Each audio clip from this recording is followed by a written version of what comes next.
سورۃ الحج۔ بسم اللہ الرحمن الرحیم۔ یا ایھا الناس اتقوا ربکم ان زلزلۃ الساعۃ شیء عظیم۔ یہ فزع الاکبر جس سے کہ ختم ہو رہی ہے سورہ انبیاء، اسی کے تذکرے سے یہ شروع ہو رہی ہے سورہ حج۔ اے لوگوں ڈرو اپنے رب سے، تقوی اختیار کرو اپنے رب کا، یقیناً قیامت کا زلزلہ بہت بڑی شے ہوگا۔ یوم ترونہا، جس دن کہ تم اس کو دیکھو گے، تذہل کل مرضعۃ عما ارضعت، بھول جائے گی ہر دودھ پلانے والی جسے وہ دودھ پلاتی تھی۔ یعنی واقعہ یہ ہے کہ حیوانات میں جو بھی دودھ پلانے والا کوئی جانور بھی ہو تو اسے بھی اپنے بچوں کے ساتھ جو انس ہوتا ہے، اور خاص طور پر انسانوں میں پھر ماں کی محبت اور شفقت اور ممتا جو ہے وہ اپنی جان دینے کو تیار ہوتی ہے، اپنے بچے کی آنکھ نہیں آنے دیتی۔ لیکن وہ سخت ایسا دن ہوگا، ایسی سختی ہوگی کہ دودھ پلانے والیاں اپنے دودھ پیتے بچوں کو بھول جائیں گی۔ وَتَضَعُ كُلُّ ذَاتِ حَمْلٍ حَمْلَهَا، اور دہشت کا عالم یہ ہوگا کہ ہر حاملہ کا حمل گر جائے گا۔ وَتَرَى النَّاسَ سُكَارَىٰ، تم دیکھو گے لوگوں کو کہ جیسے نشے میں ہیں، اس طرح کی کیفیت ان پر طاری ہوگی، ایسے بے سدھ سے نظر آئیں گے جیسے کہ گویا کہ نشے میں، وَمَا هُم بِسُكَارَىٰ، حالانکہ وہ کسی نشے میں نہیں ہے، وَلَٰكِنَّ عَذَابَ اللَّهِ شَدِيدٌ، بلکہ اللہ کا عذاب بہت سخت ہے، اللہ کی طرف سے بڑی سخت یہ گھڑی آنے والی ہے، جس سے کہ اللہ تعالیٰ اپنے مومن صادق بندوں کو بچا لے گا، جس کی صراحت ہے حدیث کے اندر۔ وَمِنَ النَّاسِ مَن يُجَادِلُ فِي اللَّهِ بِغَيْرِ عِلْمٍ، لوگوں میں سے ایسے بھی ہیں جو اللہ کے بارے میں جھگڑتے ہیں، اللہ کی آیات کے بارے میں جھگڑتے ہیں، قرآن مجید کے احکام کے بارے میں جھگڑتے ہیں، جبکہ حال یہ بغیر علم، نہ ان کے پاس کوئی علم ہے، وَيَتَّبِعُ كُلَّ شَيْطَانٍ مَرِيدٍ، اور وہ پیروی کر رہے ہوتے ہیں، صاف نظر آتا ہے کہ ہر سرکش شیطان کی پیروی کر رہے ہیں، ان کے عمل کو دیکھو تو مغرب کی نقالی کر رہے ہیں، ان کی ہر ایک چیز کی جو ہے انہوں نے اپنی زندگی میں اختیار کی ہوئی ہے، پورا جو ہے مغربی ان کے اوپر تہذیب کا غلبہ ہے، ساری اقدار لیکن باتیں بڑھائیں گے قرآن کی طرف سے اور حدیث کی طرف سے، اور انکار حدیث ہے اور فلاں یہ ہے، اور قرآن کا تو نتیجہ یہ نکلتا ہے وہ نہیں نکلتا ہے، اور یہ اجتہاد کیا جانا چاہیے، اور قرآن مجید جو ہے یہ تو اب کتاب جو ہے بوسیدہ ہو گئی ہے، یہ باتیں بھی کہی گئی ہیں کہ کوئی ایسا بھی ہمارا جو نظام ہونا چاہیے اجتہاد کا جو قرآن مجید کو بھی اوور رول کر سکے، یہ باقاعدہ رائے موجود ہے کہ قرآن مجید میں بھی جو صریح احکام آئے ہیں وہ بھی ایک خاص قوم کے لیے، خاص وقت کے لیے تھے، یہ ہمیشہ کے لیے نہیں ہے۔ تو بڑے بڑے دانشور، بڑے بڑے جو اسکالرز ہیں، بڑی بڑی ڈگریاں ان کے پاس ہیں، میکگل سے لے کر آئے ڈگریاں، ڈاکٹر فضل الرحمان صاحب آئے تھے تو میکگل سے ڈگری لے کر آئے تھے، جنہوں نے وحی کے بارے میں کہا تھا کہ یہ حضور کا بھی کلام کہا جا سکتا ہے، اس کو اللہ کا بھی کلام کہا جا سکتا ہے، باقی فرشتے کی کوئی حیثیت نہیں ہے، یہ ساری باتیں ڈاکٹر فضل الرحمان کہنے والے تھے۔ یہودیوں سے آ کر ڈگریاں حاصل کی تھی انہوں نے، اور انہوں نے جو بھی بہت سے اور دانشور بہت سے موجود ہیں اس وقت دنیا میں کہ جو ویسے سمجھے جاتے ہیں کہ بہت وہ اسلامی اسکالرز ہیں، ٹاپ کے اسکالرز ہیں، وائٹ ہاؤس میں بھی انہیں طلب کیا جاتا ہے۔ یہ جو سید حسین نصر ہیں ایرانی ایک ہے، اب وہ رہ گئے ہیں جن کا ڈنکا بج رہا ہے زیادہ، ورنہ پہلے یہ ہے کہ یہ دو تھے، سید حسین نصر بھی تھے اور ڈاکٹر فضل الرحمان بھی تھے پاکستان کے۔ لیکن وَمِنَ النَّاسِ مَن يُجَادِلُ فِي اللَّهِ بِغَيْرِ عِلْمٍ وَيَتَّبِعُ كُلَّ شَيْطَانٍ مَرِيدٍ كُتِبَ عَلَيْهِ، اس شیطان کے بارے میں تو یہ بات لکھ دی گئی ہے، طے کر دی گئی ہے، أَنَّهُ مَن تَوَلَّاهُ، کہ جو کوئی بھی اس کی دوستی اختیار کرے گا، فَأَنَّهُ يُضِلُّهُ، تو وہ اسے گمراہ کر کے رہے گا، وَيَهْدِيهِ إِلَى عَذَابِ السَّعِيرِ، اور پہنچا کر رہے گا اسے اس جلانے والے دوزخ کے عذاب میں۔ یا ایھا الناس، اے لوگو، ان کنتم فی ریب من البعث، اگر تمہیں کوئی شک ہے کہ کیسے دوبارہ زندہ ہو جائیں گے، کیسے اٹھا لے گا اللہ تعالیٰ، کوئی تمہیں اشکال پیدا ہوتا ہے تو لو ہم تمہیں ایک مثال سے سمجھاتے ہیں۔ فَإِنَّا خَلَقْنَاكُم مِّن تُرَابٍ، سوچو ہم نے تمہیں مٹی سے پیدا کیا، اس لیے کہ باپ کے بھی جسم میں اگر نطفہ بنا ہے، منی بنی ہے، کہاں سے بنی ہے؟ خیر غذا کہاں سے آئی تھی اس کی؟ ساری غذا تو مٹی سے آئی ہے، زمین سے آئی ہے، یہی سے آئی ہے، وہ منرلز ہیں، وہ سب کچھ ہے، گوشت کھایا ہے تو بکری نے جو کہاں سے غذا لی تھی؟ زمین سے لی تھی۔ تو تمہاری جو تخلیق ہے سب کی ابتدا میں جو ہے وہ مٹی سے ہے، من تراب ثم من نطفۃ، پھر وہ نطفے کی ایک شکل بنی، ثم من علقۃ، پھر تم ایک علقہ کی شکل میں تھے، اس علقہ کے بارے میں بعد میں عرض کروں گا، ابھی میں اس کا کوئی ترجمہ نہیں کر رہا، اس کا ترجمہ عام طور پر جمع ہوا خون کیا جاتا ہے، یہ ترجمہ صحیح نہیں ہے۔ ثم من مضغۃ، پھر یہ کہ وہ ایک لوتھڑے کی طرح تھا، گوشت کا ایک لوتھڑا سا تھا، مخلقۃ غیر مخلقۃ، پہلے اس پہ کوئی نشانات تھے ہی نہیں، پھر اس لوتھڑے کے اوپر نشانات آنے شروع ہوئے، معلوم ہوا کہ یہاں سے یہ بازو نکلیں گے، یہاں سے یہ ٹانگیں نکلیں گی، اسی کے اندر جو ہے یہ آثار شروع ہو گئے، لنبین لکم، تاکہ ہم تمہیں کھول کھول کر بیان کر دیں۔ یہ جو بھی سٹیجز ہیں کہ جو ایمبریونک جو سٹیجز ہیں اس میں واقعہ یہ کہ اس کے بارے میں کتھل مور کا میں قول آپ کو سنا چکا ہوں، جو تعارف قرآن کا میرا لیکچر تھا، کہ ان چیزوں کے بارے میں حیران اور ششدر ہیں جو اس وقت امبریولوجی کے سب سے بڑے ماہر ہیں، جن کی ٹیکسٹ بک سے دنیا کے اندر سب سے زیادہ مستند مانی جاتی ہے، کہ ہم حیران ہیں کہ یہ ساری چیزیں قرآن مجید نے کیسے کہی ہیں، اور یہ بالکل ایگزیکٹ جو ہے تعبیر ہے ان سٹیجز کی کہ جو رحم مادر میں انسانی جنین جن سٹیجز سے گزرتا ہے اس کی اس سے زیادہ صحیح تعبیر ہو نہیں سکتی۔ وَنُقِرُّ فِي الْأَرْحَامِ مَا نَشَاءُ، یہی مضمون چونکہ دوبارہ پھر آئے گا سورہ مومنون کے پہلے رکوع میں، تو میں وہاں اس کے بارے میں تفصیل سے کروں گا۔ اور ہم ٹھہرائے رکھتے ہیں رحموں میں جو ہم چاہتے ہیں، یعنی رحم کے اندر رحم مادر میں وہ حمل رہتا ہے، اب وہ حمل بیٹے کا ہوا ہے، بیٹی کا ہوا ہے، یا بیٹا یا بیٹی وہ ذہین ہے، فتین ہے، خوبصورت ہے، کیسی ہے، صحیح ہے، سالم ہے، وہ ہمارا فیصلہ ہے۔ نقر فی الارحام ما نشاء الی اجل مسمى، ہم ٹھہرائے رکھتے ہیں رحموں میں جو ہم چاہتے ہیں ایک وقت معین تک، ثم نخرجکم طفلا، پھر ہم تمہیں نکالتے ہیں اور تم چھوٹے سے بچے ہوتے ہو، ثم لتبلغوا اشدکم، پھر تم اپنی پوری جوانی کو پہنچتے ہو، قوت کو پہنچتے ہو، ومنکم من یتوفى، تم میں سے وہ بھی ہیں کہ جو پہلے ہی ان کا انتقال ہو جاتا ہے، انہیں قبض کر لیا جاتا ہے، انہیں اللہ تعالیٰ لے جاتا ہے، ومنکم من یرد الی ارذل العمر، اور تم میں سے ایسے بھی ہوتے ہیں جو بڑی ہی نکمی ضعیفی کی عمر کو پہنچ جاتے ہیں، لکئی لا یعلم من بعد علم شیئا، کہ پھر وہ نہ جانے سب کچھ جاننے کے باوجود کچھ بھی۔ بڑھاپا آتا ہے تو ایسا آتا ہے، ڈیمنشیا بھی ہو جاتا ہے، ساری ذہنی صلاحیتیں ختم ہو جاتی ہیں، یادداشت ضائع ہو جاتی ہے، پھر بچپن کی عادتیں عود کر آتی ہیں، لکئی لا یعلم من بعد علم شیئا، پھر یہ صورت بھی ہو جاتی ہے۔ یہ ارذل العمر ہے جس سے کہ حضور صلی اللہ علیہ وسلم نے اللہ کی پناہ مانگی ہے کہ اللہ اس سے پہلے اٹھا لے، اس سے پہلے کہ انسان اس کیفیت میں آ جائے کہ جس کا نقشہ یہاں کھینچا جا رہا ہے، کہ لا یعلم من بعد علم شیئا۔ بڑا سقراط تھا، بقراط تھا، کچھ تھا، لیکن اب کیا ہو گیا ہے اس کو دیکھیے۔ واقعہ یہ ہے کہ میں آپ سے عرض کر دوں کہ تقریباً سال ڈیڑھ سال تک مولانا امین حسن اصلاحی، جن کا انتقال ابھی کوئی ڈیڑھ مہینہ ہوا ہے، اس کیفیت میں رہے ہیں کہ نہ وہ زندوں میں تھے نہ مردوں میں تھے، انہیں دیکھ کر عبرت ہوتی تھی۔ ایک شخص جو خطیب تھا، ایک بڑا مقرر تھا، لکھنے والا تھا، جس کی قلم میں زور تھا، مجھے ان سے بہت سی باتوں میں اختلاف بھی ہے، لیکن اس میں کوئی شک نہیں کہ تفسیر تدبر قرآن جو ہے ان کی، وہ ایک پہلو سے خاص طور پر نظام القرآن کے اعتبار سے انہوں نے اپنے استاد حمید الدین فرائی رحمۃ اللہ علیہ کی جو کنٹریبیوشن اسے آگے بڑھایا ہے، میں نے ان سے بہت استفادہ کیا ہے۔ لیکن ان دنوں میں ان کے پاس جایا کرتا تھا، بس ایک حسرت لے کر آتا تھا، تب وہ پہچانتے تھے کسی کو، یہ کیفیت جو اللہ تعالیٰ اس سے بچائے، اس طرح کی کیفیت جو ہے وہ دنیا میں انسان کی ہو جائے۔ وَمِنكُم مَّن يُرَدُّ إِلَىٰ أَرْذَلِ الْعُمُرِ، ان کے لیے دعا کر لیجیے، اللهم اغفر له وارحمه وادخله في رحمتك وحاسبه حسابا يسيرا۔ ان سے ایک بہت بڑی خطا ہوئی ہے، رجم کی سزا کے بارے میں میں سورہ نور میں عرض کروں گا، لیکن اللہ تعالیٰ تمام خطاؤں کو معاف فرمانے والا ہے۔ اللهم اغفر له وارحمه وادخله في رحمتك وحاسبه حسابا يسيرا۔ اللهم نور مرقده واكرم منزله والحقه بعبادك الصالحين، آمین یا رب العالمین۔ وَمِنكُم مَّن يُتَوَفَّىٰ وَمِنكُم مَّن يُرَدُّ إِلَىٰ أَرْذَلِ الْعُمُرِ لِكَيْ لَا يَعْلَمَ مِن بَعْدِ عِلْمٍ شَيْئًا وَتَرَى الْأَرْضَ، اب ایک تو نقشہ کھینچا انسانی زندگی کا، اس مٹی سے چل کر تم کہاں سے کہاں پہنچ گئے، پھر فوت ہو کے پھر مٹی بن جاتے ہو، یہ جس کی یہ قدرت ہے، جس کی یہ خلاقی ہے، جو اس سارے نظام کو لے کر چل رہا ہے، تمہیں اس کے بارے میں کوئی شک ہے؟ اس کی قدرت کے بارے میں کوئی تمہیں یہ شبہ وارد ہو سکتا ہے کہ وہ دوبارہ پیدا نہیں کر سکتا؟ اچھا ایک اور مثال لے لو، وَتَرَى الْأَرْضَ حَامِدَةً، تم دیکھتے ہو زمین کو کہ پڑی ہوئی ہے، بے آب و گیا، خشک اور ویران، کوئی زندگی کے آثار نہیں۔ فَإِذَا أَنزَلْنَا عَلَيْهَا الْمَاءَ اهْتَزَّتْ وَرَبَتْ، پھر جب ہم اس پر پانی برساتے ہیں تو وہ تازہ ہو جاتی ہے، اہتزاز، اور وہ اس میں جنبش ہو جاتی ہے، اہتزت یا تزو جو آیا یہ لفظ پہلے ہم پڑھ چکے ہیں کہ جب حضرت موسیٰ کا عصا زمین پر انہوں نے رکھا تو وہ تو اب ہلنے لگا، حرکت کرنے لگا جیسے کہ سانپ حرکت کرتا ہے، تو زمین میں بھی حرکت پیدا ہو جاتی ہے، اس لیے کہ اب جو کونپلیں نکل رہی ہیں وہ حرکت کر رہی ہیں، وہ ادھر ادھر جو ہے جو پہلے زمین پڑی ہوئی تھی ساکن، صامت ساکن، بے آب و گیا، خشک، لیکن اس کے بعد اہتزت، اس کے اندر ایک حرکت پیدا ہوتی ہے، وہ ربت، وہ ابھرتی ہے، گویا کہ جیسے وہ گھاس یا سبزہ اوپر اٹھ رہا ہے، اور جیسے کہ فصل گویا کہ زمین اٹھ رہی ہے، وہ اٹھتی ہے، ابھرتی ہے، وَأَنبَتَتْ مِن كُلِّ زَوْجٍ بَهِيجٍ، اور ہر طرح کی قسم کی تر و تازہ چیزیں جو ہے وہ اگا دیتی ہے زمین۔ تو ذرا سوچو، زمین مردہ تھی، اللہ نے زندہ کر دیا۔ تمہارا اپنا معاملہ یہ ہے کہ مٹی سے لے کر اور تمہارے ایک انسان پورے بننے تک، یہ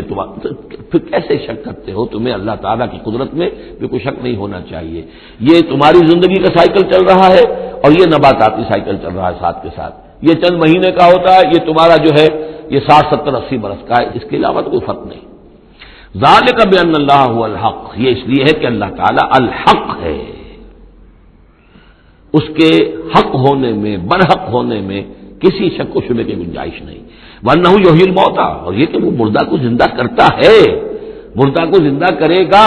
زمین تمہارے سامنے مردہ پڑی ہوتی ہے اور زندہ ہو جاتی ہے۔ وانہ علی کل شیء قدیر، اور یہ کہ وہ تو ہر چیز پر قادر ہے۔ وان الساعۃ آتیۃ، اور یہ کہ قیامت آ کر رہنی ہے، لا ریب فیہا، اس میں کسی شک و شبے کی گنجائش نہیں۔ وان اللہ یبعث من فی القبور، اور یقیناً اللہ تعالیٰ اٹھائے گا ان کو جو قبروں کے اندر ہے، بعث بعد الموت ہو کر رہے گا۔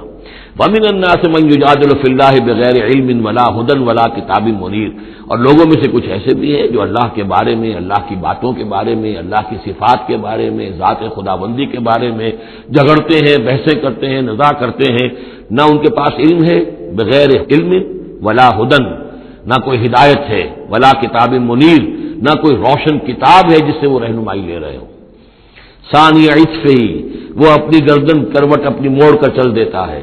آیات سنتا ہے، اللہ کے کلام کو سنتا ہے، پھر ذرا وہ اپنی کمر کو موڑتا ہے، بل دیتا ہے، چل دیتا ہے، لیضل عن سبیل اللہ، تاکہ گمراہ کرے لوگوں کو اللہ کے راستے سے۔ لہو فی الدنیا خزی،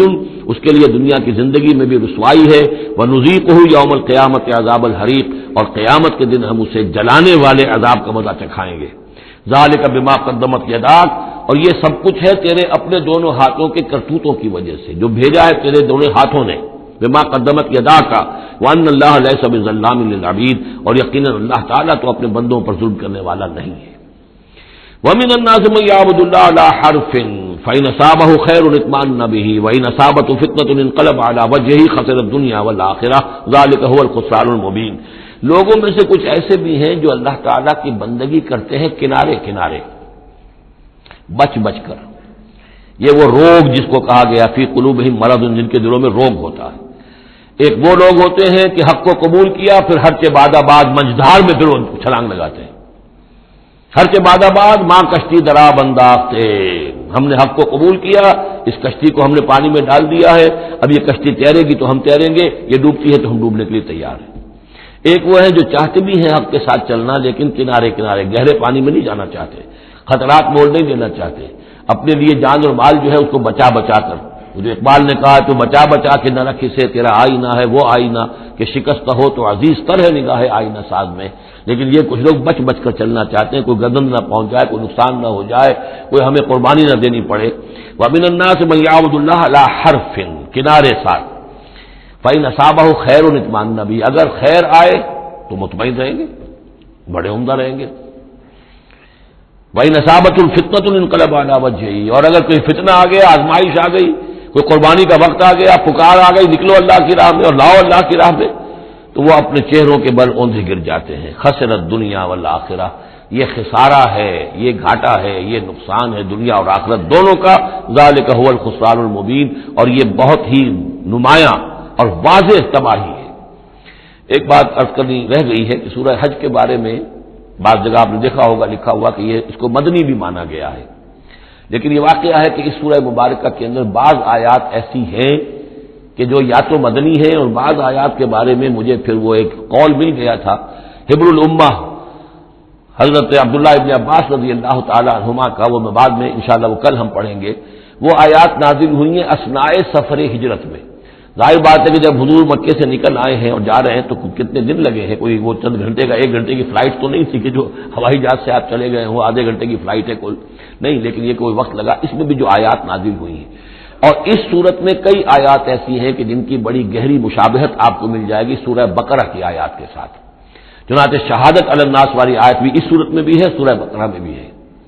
لیکون الرسول شہیدا علیکم وتکونوا شہداء علی الناس، یہ آپ کو سورہ حج کے آخر میں ملے گی۔ جہاد کا لفظ بھی اس صورت مبارکہ میں ملے گا۔ یہ آیت بھی آپ غور کریں گے تو سورہ بقرہ کے دوسرے رکوع میں جو مثال آئی تھی منافقین کا حال یہ ہے، او کصیب من السماء فیہ ظلمات ورعد وبرق یجعلون اصابعهم فی آذانهم من الصواعق حذر الموت واللہ محیط بالکافرین، یہ بجلی جب چمکتی ہے کوئی روشنی نظر آتی ہے چل پھر لیتے ہیں، لیکن اس کے بعد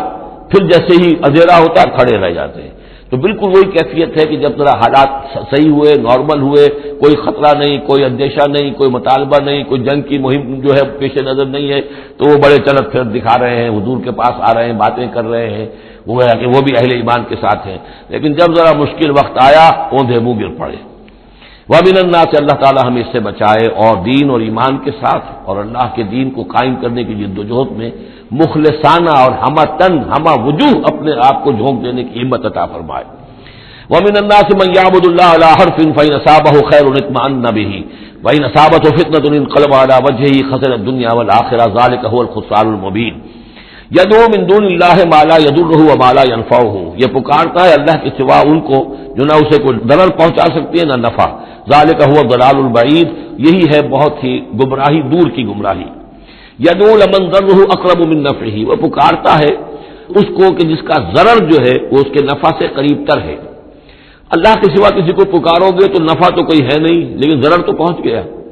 لبیس المولا و لبیس العشیر، بہت ہی برا ہے وہ دوست اور بہت ہی برا ہے رفیق. ان اللہ يدخل الذین آمنوا وعملوا الصالحات جنات تجری من تحتها الانہار، یقیناً اللہ تعالیٰ داخل کرے گا ان لوگوں کو جو ایمان لائے، جنہوں نے نیک عمل کیے، ان باغات میں جن کے دامن میں ندیاں بہتی ہوں گی. ان اللہ یفعل ما یرید، یقیناً اللہ تعالیٰ کرتا ہے جو چاہتا ہے، جس چیز کا ارادہ کرتا ہے وہ کر گزرتا ہے. فعال لما یرید ہے. من کان یظن ان لن ینصرہ اللہ فی الدنیا والآخرۃ فلیمدد بسبب من السماء ثم لیقطع فلینظر هل یذهبن کیدہ ما یغیظ. یہ آیت مشکلات القرآن میں سے ہے، بہت سے مختلف انداز میں اس کی تعبیرات کی گئی ہیں، لیکن میرا دل ٹھکا ہے اسی تعبیر پر کہ جو موضح القرآن میں شاہ عبد القادر دہلوی رحمۃ اللہ علیہ نے کی ہے، اور میں اسی کو وضاحت کے ساتھ پیش کر رہا ہوں. جو شخص دین کے لیے خدمت کر رہا ہو، دین کے لیے لگا ہوا ہو کام کے اندر، داعی ہے یا اس کسی داعی کے ساتھ ہے، اب اس کے لیے یہ ہوتا ہے کہ ایک تو امید ہوتی ہے کہ اللہ کی مدد آئے گی، آج نہیں تو کل آئے گی، کل نہیں تو پرسوں آئے گی. اگر کسی وجہ سے انسان حالات کو دیکھ کر اتنا مایوس ہو جائے کہ اللہ کی مدد کی اسے امید نہ رہے، یہ چیز پھر اس کے لیے بہت بڑی ناکامی کا سبب بن جائے گی. امید پیوست رہ شجر سے امید بہار رکھ، اللہ سے مایوس نہیں ہونا چاہیے. نہ لا تقنطوا من رحمت اللہ، ٹھیک ہے دیر ہو جائے کوئی حرج نہیں، لیکن یہ کہ یہ اللہ کی مدد آئے گی، اللہ جو ہے نصرت فرمائے گا، اللہ تعالیٰ ہماری مدد کرے گا. والذین جاہدوا فینا لنہدینہم سبلنا، جو لوگ ہماری راہ میں محنت کریں گے، جد و جہد کریں گے، ہم لازماً انہیں اپنے راستے دکھائیں گے. یہ اللہ کا پختہ وعدہ ہے، ان وعدوں پر یقین رکھنا چاہیے. لا انک لا تخلف المیعاد، اے اللہ ہمیں یہ اندیشہ نہیں ہے کہ تو اپنا وعدہ پورا نہیں کرے گا، خلاف کرے گا. ہاں ہمیں اندیشہ ہوتا ہے کہ ہم تیرے وعدوں کے مصداق بن سکیں گے یا نہیں، ان کا مصداق بننے کی شرائط پوری کر سکیں گے کہ نہیں. یہ کیفیت بندے کی رہنی چاہیے. اللہ تعالیٰ کی مدد سے اور اللہ تعالیٰ کی نصرت سے مایوس کبھی نہیں ہونا چاہیے. تو اس کی ایک مثال دی ہے کہ اگر کوئی شخص کسی رسی کے ساتھ کہیں اوپر سے ایک رسی ہے اس نے پکڑا ہوا ہے، تو تب تک یہ کہ تھاما ہوا ہے، یہ اللہ تعالیٰ کے ساتھ ہے نا. حبل اللہ، یہ قرآن جو ہے القرآن حبل اللہ الممدود من السماء الى الارض. اسی طرح امید اللہ سے رکھنا، رجا رکھنا، یہ بھی گویا کہ ایک مانوی رسی ہے کہ جو اللہ تعالیٰ کے ساتھ ہمیں جوڑے ہوئے ہے. جب تک یہ رسی رہے گی ہمیں سہارا رہے گا. جب یہ رسی کاٹ دیں گے ہم، وہ امید منقطع کر دیں گے، تو سوائے اس کے کیا ہوگا کہ زمین پر اوندھے منہ گر جائیں گے. من کان یظن ان لن ینصرہ اللہ فی الدنیا والآخرہ، جس شخص کا یہ گمان ہو جائے کہ اللہ ہرگز مدد نہیں کرے گا اس کی دنیا میں اور نہ آخرت میں، فلیمدد بسبب من السماء، اسے چاہیے کہ ذرا ایک رسی آسمان کی طرف تانے، ثم لیقطع، پھر کاٹ دے، اسے توڑ دے. فلینظر هل یذهبن کیدہ ما یغیظ، پھر دیکھے کہ اس سے اس کا جو غصہ ہے اندر کا، اس میں جو مایوسی کی آگ جل رہی ہے، اس میں کوئی کمی ہوئی. جب تک وہ رسی ہے کچھ نہ کچھ امید تو رہے گی. تو امید جو ہے اللہ پر اور اللہ کی نصرت اور اللہ کے وعدوں پر جو یقین ہے اس کو برقرار رکھو، یہ تمہیں سہارا دے گی. وَكَذَلِكَ أَنزَلْنَاهُ آيَاتٍ بَيِّنَاتٍ، اسی طرح ہم نے اتارا ہے اس قرآن کو روشن اور کھلی باتوں کی شکل میں. وَأَنَّ اللَّهَ يَهْدِي مَن يُرِيدُ، اور اللہ تعالیٰ ہدایت دیتا ہے جس کو چاہتا ہے، یا اللہ تعالیٰ ہدایت دیتا ہے جو چاہتا ہے کہ اس کو ہدایت ملے. ان الذین آمنوا والذین ہادوا والصابئین والنصارى، یقیناً وہ لوگ جو مسلمان ہیں، ایمان لائے ہیں محمد پر صلی اللہ علیہ وسلم، والذین ہادوا، اور جو یہودی ہوئے، والصابئین، اور جو صابی ہیں، والنصارى، اور جو یہ عیسائی ہیں، والمجوس، اور مجوس ہیں ایرانی، والذین اشرکوا، اور جن لوگوں نے شرک کی روش اختیار کی. ان اللہ یفصل بینہم یوم القیامہ، یقیناً اللہ فیصلہ کرے گا ان کے مابین قیامت کے دن. ان اللہ علی کل شیء شہید، یقیناً اللہ تعالی ہر چیز پر خود گواہ ہے، ہر چیز اس کے سامنے نگاہوں میں موجود ہے. الم تری ان اللہ یسجد لہ من فی السماوات ومن فی الارض، یہ آیت بڑی عجیب ہے اس اعتبار سے کہ اس میں آپ تصور کریں گے تو اوپر سے نیچے کی طرف آ رہا ہے۔ کیا تم نے دیکھا نہیں اللہ کے سامنے سربسجود ہے ہر وہ شے جو آسمان میں ہے اور وہ ہر سب وہ چیزیں جو زمین میں ہیں، وہ تمام مخلوقات جو آسمان میں ہے اور وہ تمام مخلوقات جو زمین میں ہے، والشمس ہو اور سورج بھی سربسجود ہے، والقمر ہو اور چاند بھی، والنجوم ہو اور تارے بھی، پھر نیچے اتریے والجبال ہو اور پہاڑ، زمین پر سب سے اونچی چیزیں پہاڑ ہیں، والشجر ہو اور درخت، والدواب اور یہ تمام جو بھی چوپائے چل رہے ہیں زمین کے اوپر حیوانات، وَكَثِيرٌ مِّنَ النَّاسِ اور لوگوں میں سے بھی بہت سے، لوگوں میں سے تفریق ہے کہ کچھ باغی ہو گئے ہیں، باقی تو یہ ساری مخلوقات اللہ کے قانون کی پابند ہے، قانون تکوینی کے اندر ہے، یہ اللہ کی بندگی کر رہی ہے، یہ سجدے میں ہے، ہر شے اللہ کے سامنے سربسجود ہے۔ ہاں انسانوں کے اندر بغاوت بھی ہے، انسانوں میں سے کچھ لوگ وہ ہیں کہ جنہوں نے سورج کو پوجنا شروع کر دیا، سورج اللہ کو پوج رہا ہے اور وہ سورج کو پوج رہے ہیں، چاند کو پوجنا شروع کر دیا، درختوں کو پوجنا شروع کر دیا، جانوروں کو پوجنا شروع کر دیا، یہاں تک کہ اعضائے تناسل کو پوجنا شروع کر دیا۔ ہندوؤں کے اندر تو یہ بھی ہے، یہ پوجا ہوتی ہے۔ تو یہ ہے ان لوگوں کی گراوٹ۔ انسانوں میں سے اللہ تعالیٰ جس کو ہدایت دے دیتا ہے، معرفت حاصل ہو جاتی، پھر وہ اسی کے سامنے سربسجود ہوتے ہیں۔ وَكَثِيرٌ حَقَّ عَلَيْهِ الْعَذَابُ لیکن بہت سے ایسے ہیں کہ جو عذاب الہی کے مستحق ہو جاتے ہیں۔ وَمَن يُهِنِ اللَّهُ فَمَا لَهُ مِن مُكْرِمٍ اور جنہیں اللہ تعالیٰ ہی رسوا کر دے، ذلیل کر دے، اب اس کو عزت دینے والا کوئی نہیں ہے۔ جنہوں نے اپنے آپ کو ذلیل کیا، مخلوقات کے سامنے جھک گئے، انہوں نے ان کو اپنا معبود بنا لیا، جبکہ اللہ تعالیٰ کے سامنے سب ساری کی ساری مخلوقات جو ہے وہ تو اللہ کی بندگی میں ہے، اور اللہ نے تو اسے بنایا تھا خلیفۃ اللہ فی الارض، اسے مقام دیا عطا کیا تھا، مسجود ملائک بنایا تھا۔ اب جو اپنی اس تمام عظمت سے خود ہی مستعفی ہو گیا اور وہ مخلوقات کے سامنے جھک رہا ہے، فما لہ من مکرم تو پھر اسے اب اس کا اکرام کرنے والا اور اسے عزت دینے والا کوئی نہیں۔ ان اللہ یفعل ما یشاء یقیناً اللہ کرتا ہے جو چاہتا ہے۔ آیت سجدہ ہے، سجدہ کر دیجیے۔ ھذان خصمان اختصموا فی ربہم یہ دو گروہ ہیں ایک دوسرے کے مقابل میں جو اپنے رب کے بارے میں جھگڑ رہے ہیں۔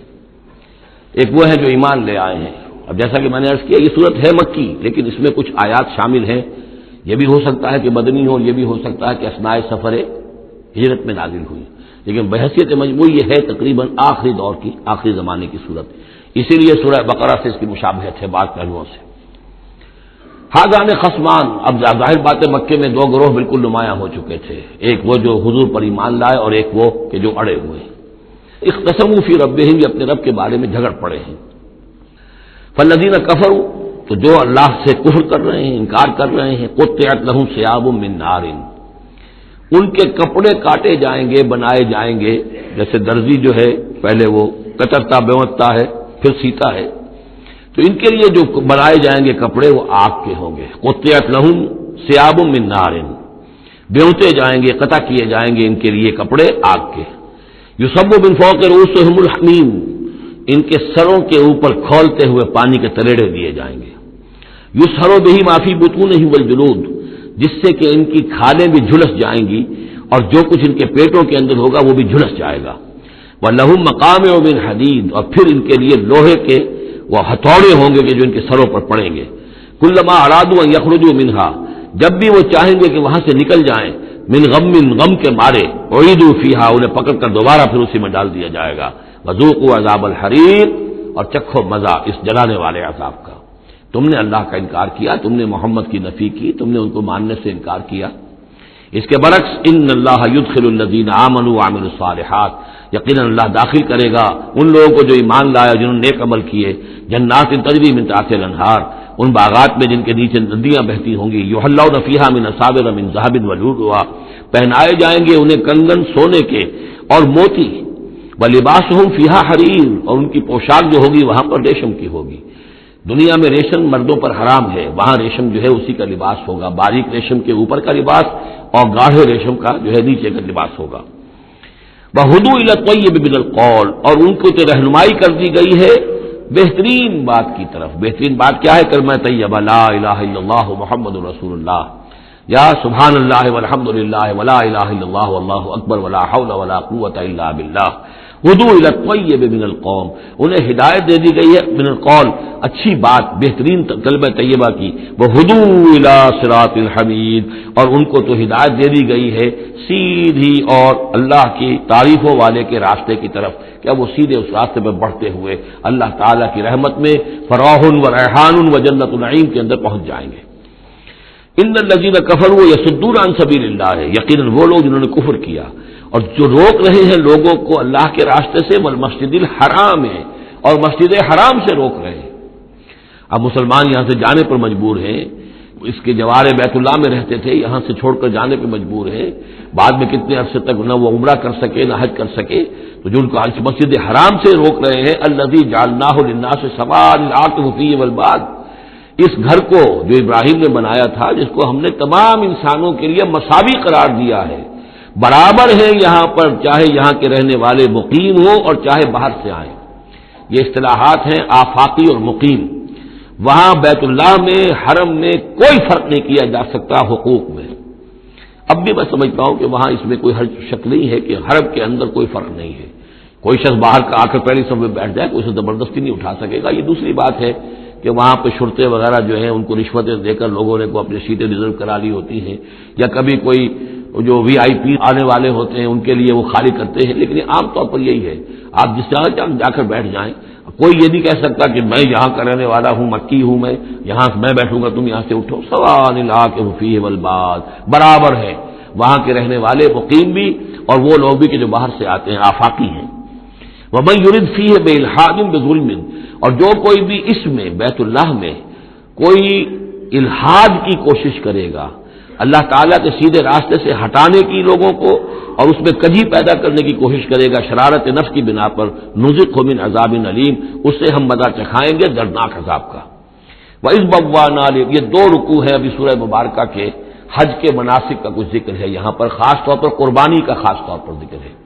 سورہ بقرہ کے دو رکوع 24واں 25واں، اس میں بھی حج کے مناسک آ چکے ہیں، لیکن وہاں پر اصل قربانی کا ذکر نہیں تھا، وہ تو صرف یہ ہے کہ وہ دم جو دینا پڑتا ہے اگر کسی وجہ سے سر منڈانا پڑ گیا ہے قبل از وقت، اور یا اسی طریقے سے تمتع اگر کیا ہے تو اس کا وہ دم شکر کا ہے وغیرہ وغیرہ، لیکن یہاں پر جو دو، ایک قربانی اور ایک طواف، ان دو کا جو ہے ذکر ہو رہا ہے خاص طور پر یہاں۔ وَإِذْ بَوَّأْنَا لِإِبْرَاهِيمَ مَكَانَ الْبَيْتِ، اور جب ہم نے معین کر دی ابراہیم کے لیے اپنے گھر کی جگہ، بتا دی کہ یہ ہے وہ جگہ جس کے بارے میں میرا گمان یہ ہے کہ وہاں بنیادیں موجود تھیں حضرت آدم علیہ السلام کی بنائی ہوئی، لیکن اوپر سے دیواریں سب کی سب گر چکی تھیں اور سیلاب کی وجہ سے سارا وہاں کوئی آثار نہیں رہے تھے، اللہ تعالیٰ نے رہنمائی فرما کر ان کی نشاندہی کروا دی۔ اللہ تشرک بی شیئا، اور یہ حکم دے دیا گیا میرے ساتھ کسی شے کو شریک نہ کرنا،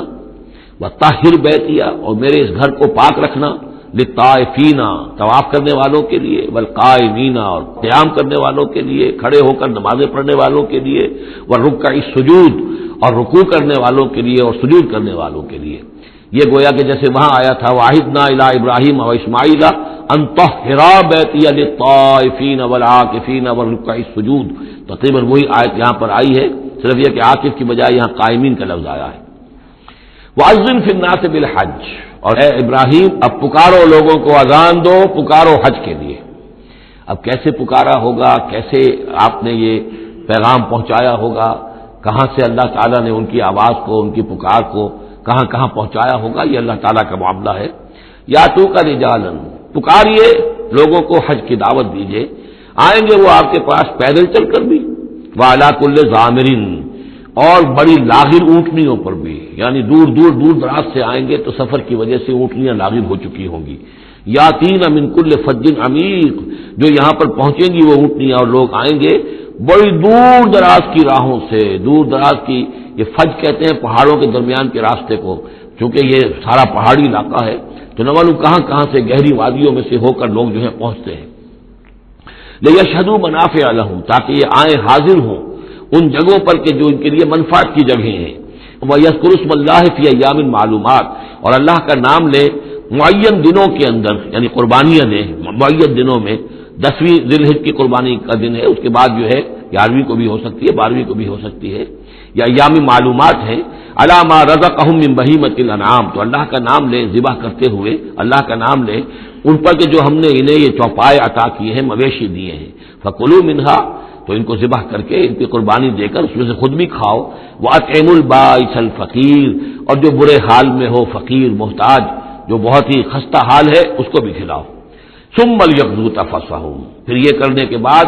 پھر اپنے میل کچیل دور کرو، پھر احرام کھولنا ہوتا ہے، پھر یہ کہ وہ رنحت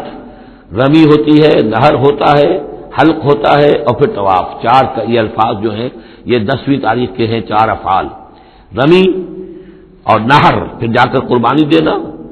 پھر یہ کہ حلق کر کے اور پھر یہ احرام کھل گیا، اب نہاؤ دھو میل کچیل جو بھی احرام کی وجہ سے صاف کرو، اچھے کپڑے پہنو اور پھر جاؤ اور طواف کرو، طواف زیارہ، ثم یقضوا تفثهم، پھر چاہیے کہ وہ دور کریں اپنے میل کچیل، ولیوفوا نذورهم، اور جو بھی نذریں مانگی ہوئی ہوں ان کو پورا کریں، ولیطوفوا بالبیت العتیق، اور اب جا کر اس قدیم گھر کا طواف کریں، ذالک، یہ سن چکے، ومن يعظم حرمات اللہ فهو خیر له عند ربہ، اور جو کوئی اللہ تعالیٰ کی حرمتوں کی تعظیم کرے، یہ بیت اللہ الحرام ہے، یہ اشہر حرم ہے، یہ ساری چیزیں جو اللہ تعالیٰ کی حرمتیں ہیں، حرمات اللہ ہیں، اللہ نے جس جس چیز کو کہ محترم قرار دیا ہے، سورہ مائدہ میں ہم پڑھ چکے ہیں، وہ جانور کے جو ہدی کے جانور ہیں وہ بھی محترم ہیں، جن کے گردنوں میں پٹے ڈال دیے گئے ہیں، معلوم ہے کہ یہ ہدیم بالغ الکعبہ جانے والے ہیں، وہ بھی محترم ہیں، عام مین البیت الحرام جو ہیں، جو لوگ حاجی جا رہے ہیں ان کی بھی حرمت ہے، تو جو بھی من یعظم حرمات اللہ ہے، جو کوئی بھی اللہ تعالیٰ کی حرام کی ہوئی شے، محترم ٹھہرائی ہوئی چیزوں کی تعظیم کرے گا، فہو خیر لہ عند ربہ، تو وہ اسی کے لیے بہتر ہوگا، اس کا اجر و ثواب اسے ملے گا اپنے رب کے پاس، وَأُحِلَّتْ لَكُمُ الْأَنْعَامُ إِلَّا مَا يُتْلَىٰ عَلَيْكُمْ، اور حلال کر دیے گئے تمہارے لیے سارے چوپائے سوائے اس کے جو تم کو سنا دیا گیا ہے، یعنی یہ کہ خنزیر کا معاملہ ہے اس کو حرام کر دیا گیا ہے، باقی بکری ہے، بھیڑ ہے، گائے ہے، بیل ہے، اونٹ ہے، سب کو اللہ کی راہ میں تو اس کی قربانی ہو سکتی ہے، فَاجْتَنِبُوا الرِّجْسَ مِنَ الْأَوْثَانِ، تو پھر تم بچو، ان بتوں کی گندگی سے بچو، یہ ہے اصل میں بچنا جو ہے وہ سب سے پہلے شرک، اور وہاں پر سب سے بڑا شرک جو ہے وہ بت پرستی کا ہو رہا تھا، وَاجْتَنِبُوا قَوْلَ الزُّورِ، اسی طریقے سے جھوٹ کہنے سے، جھوٹ بات سے بھی بچو، حنفاء للہ، یکسو ہو جاؤ اللہ کی طرف، یکسو اسی کے بندے بن جاؤ، غیر مشرکین بہ، اس حال میں کہ اس کے ساتھ کسی بھی اعتبار سے شرک نہ ہو، کسی پہلو سے، کسی اعتبار سے، ذات میں، صفات میں، حقوق میں، اختیارات میں، کہیں بھی کوئی شرک کا شائبہ نہ آنے پائے، ومن یشرک باللہ، اور جو کوئی اللہ کے ساتھ شرک کرے گا، فکأنما خر من السماء، تو وہ تو ایسے ہے جیسے وہ رسی کٹ گئی اور اب وہ زمین کے اوپر گر پڑا، زمین کی طرف جا رہا ہے آسمان سے، کوئی شخص ہے جو آسمان سے کسی بلند چیز سے کسی رسی کے ساتھ لٹکا ہوا ہے، وہاں سے گر گیا یا رسی کٹ گئی، اب جو گر رہا ہے، فکأنما خر من السماء فتخطفه الطير، اب یا تو یہ کہ وہ جو پرندے ہیں وہ اسے اچک کر لے جائیں، کوئی باز آئے اور پکڑ کر لے جائے، کوئی اور ہو، جو بھی یہ بڑے بڑے جانور ہوتے ہیں کہ جو شکار کرتے ہیں پرندوں کا، تخطفه الطير، پرندے اس کو اڑا کر لے جائیں، اور تہوی بہ الريح، یا یہ کہ پھر ہوا ان کو لے جا کر گرائے فی مکان شہیق، کسی دور کی جگہ میں کوئی ہوا جو ہے جھونکا اس کو لے جائے اور کسی کھائی میں جا کر گرا دے، یہ معاملہ ہے اس شخص کا جو اللہ کے ساتھ شرک کرتا ہے، اس کے پاس کوئی سہارا نہیں رہا، اب توحید والا جو ہے وہ ایک سہارے پر قائم ہے، قول ثابت بالحیات الدنیا، یہ جو ہم ثبات عطا کرتے ہیں اہل ایمان کو، بالقول ثابت بالحیات الدنیا، دنیا کی زندگی میں، ذالک، یہ تم نے سن لیا، یہ احکام تم نے سن لیے، ومن یعظم شعائر اللہ، پھر سن لو جو اللہ کے شاعر کی تعظیم کرے گا، فإنہا من تقوی القلوب، تو یقیناً یہ دلوں کے تقوی کی بات ہے، ان تمام چیزوں کی ہم پڑھ چکے ہیں سورہ بقرہ میں، ان الصفا والمروۃ من شعائر اللہ، بیت اللہ شعیرہ ہے اور وہ مقام ابراہیم شعیرہ ہے، صفا اور مروہ جو ہے شعیرہ ہے، شعیر وہ چیز ہے کہ جس سے اللہ تعالیٰ کی بندگی کا شعور پیدا ہو، ان کے ساتھ وہ چیزیں وابستہ ہیں، وہ تاریخ ان کی ہے کہ جس کے حوالے سے پھر یہ کہ اللہ تعالیٰ کا شعور جو ہے انسان کے اندر پیدا ہوتا ہے، اس کی ذات کا، صفات کا، لکم فیہا منافع الی اجل مسمى، یہ جو جانور ہیں قربانی کے تمہارے لیے ان میں نفع ہے ایک اجل مسمى تک، یعنی یہ نہیں ہے کہ قربانی کا جانور ہے تو اس کے اوپر سواری نہیں کر سکتے، سواری کر سکتے ہو، قربانی کا جانور ہے تو اس کا دودھ پی سکتے ہو، اگر وہ گائے ہے درمیان میں اگر کوئی دودھ ہے یا بکری ہے لے کے جا رہے ہو تو اس کا دودھ پی سکتے ہو، منافع الی اجل مسمى، ایک وقت معین تک کے لیے، ثم محلها الی بیت العتیق، پھر ان کا جو اصل مقام ہے جہاں انہیں لے جا کر پیش کر دینا ہے وہ ہے بیت العتیق، یعنی اللہ کا گھر۔ اللہ کا گھر کا جو منہر ہے پھر اس کو وسیع کر کے، اور بنا کی وادی میں ایک بہت بڑی جگہ ہے، ورنہ اس سے پہلے جو ہے یہ مروہ کی جو پہاڑی ہے، صفا اور مروہ کے پاس جو ہے یہ قربان گاہ تھی۔ مروہ ہی سے وہ وادی شروع ہو جاتی ہے کہ جس پر کچھ آگے چل کر وہ بنا کا پورا آتا ہے، اب یہ منہر جو ہے وہ ادھر ایکسٹینڈ کر دیا گیا ہے۔ وَلِكُلِّ أُمَّةٍ جَعَلْنَا مَنسَكًا، اور ہم نے ہر امت کے لیے ایک قربانی کا نظام مقرر کیا، لِيَذْكُرُوا اسْمَ اللَّهِ عَلَىٰ مَا رَزَقَهُم مِّن بَهِيمَةِ الْأَنْعَامِ، تاکہ وہ اللہ کا نام لیا کریں ان مویشیوں پر کہ جو ہم نے انہیں عطا فرمائے ہیں۔ فَإِلَٰهُكُمْ إِلَٰهٌ وَاحِدٌ، تو جان لو تمہارا الہ ایک ہی اللہ ہے، واحد۔ فَلَهُ أَسْلِمُوا، اس کے سامنے سر تسلیم خم کرو، اس کی اطاعت قبول کرو۔ یعنی ایسا نہ ہو کہ بس قربانی تو ہو رہی ہے، باقی سب حرام خوریاں ہو رہی ہیں، 10-10 ہزار 20-20 ہزار کا جانور لے کر اور اس کے فوٹو کھنچوا کر اخبارات میں شائع کیے جا رہے ہیں، ہے سارا حرام خوری کا نتیجہ۔ تو یہ تو کوئی قربانی نہیں ہے، یہ اللہ تعالیٰ کے ہاں قبول نہیں ہے، چاہے وہ 1 لاکھ کا جانور ہو، لیکن ہو اسلام کے ساتھ۔ فَلَهُ أَسْلِمُوا، اس کی اطاعت تو قبول کرو، اس کے حلال اور حرام کے پابند تو ہو، اس کے حرام کردہ چیزوں سے منہ نہ مارو۔ وَبَشِّرِ الْمُخْبِتِينَ، اور اے نبی بشارت دے دیجئے مخبتین کو، اخبات کہتے ہیں جو اپنے آپ کو پست کر لیں اللہ کے سامنے، تواضع اور عاجزی اختیار کرنے والے۔ الَّذِينَ إِذَا ذُكِرَ اللَّهُ وَجِلَتْ قُلُوبُهُمْ، یہ جو سورہ انفال کے شروع میں الفاظ آئے تھے اس سے ملتے جلتے الفاظ ہیں۔ وہ کون لوگ ہیں؟ وہ لوگ مخبتین کہ جب اللہ کا ذکر کیا جائے تو ان کے دل لرز اٹھتے ہیں، کانپ اٹھتے ہیں۔ وَالصَّابِرِينَ عَلَىٰ مَا أَصَابَهُمْ، اور جو بھی کوئی تکلیف ان پر آئے، کوئی مصیبت آئے، کوئی ناگوار صورتحال درپیش ہو جائے تو اس پر صبر کرنے والے۔ والمقیم الصلاۃ، اور نماز کے قائم کرنے والے۔ ومما رزقناہم ينفقون، اور جو کچھ ہم نے ان کو دیا ہے اس میں سے ہمارے لیے خرچ کرنے والے، ہماری رضا جوئی کے لیے، ہمارے دین کے لیے یا محتاجوں کے لیے انفاق کرنے والے۔ اللہم ربنا اجعلنا منہم والبدن جعلناها لکم من شعائر اللہ،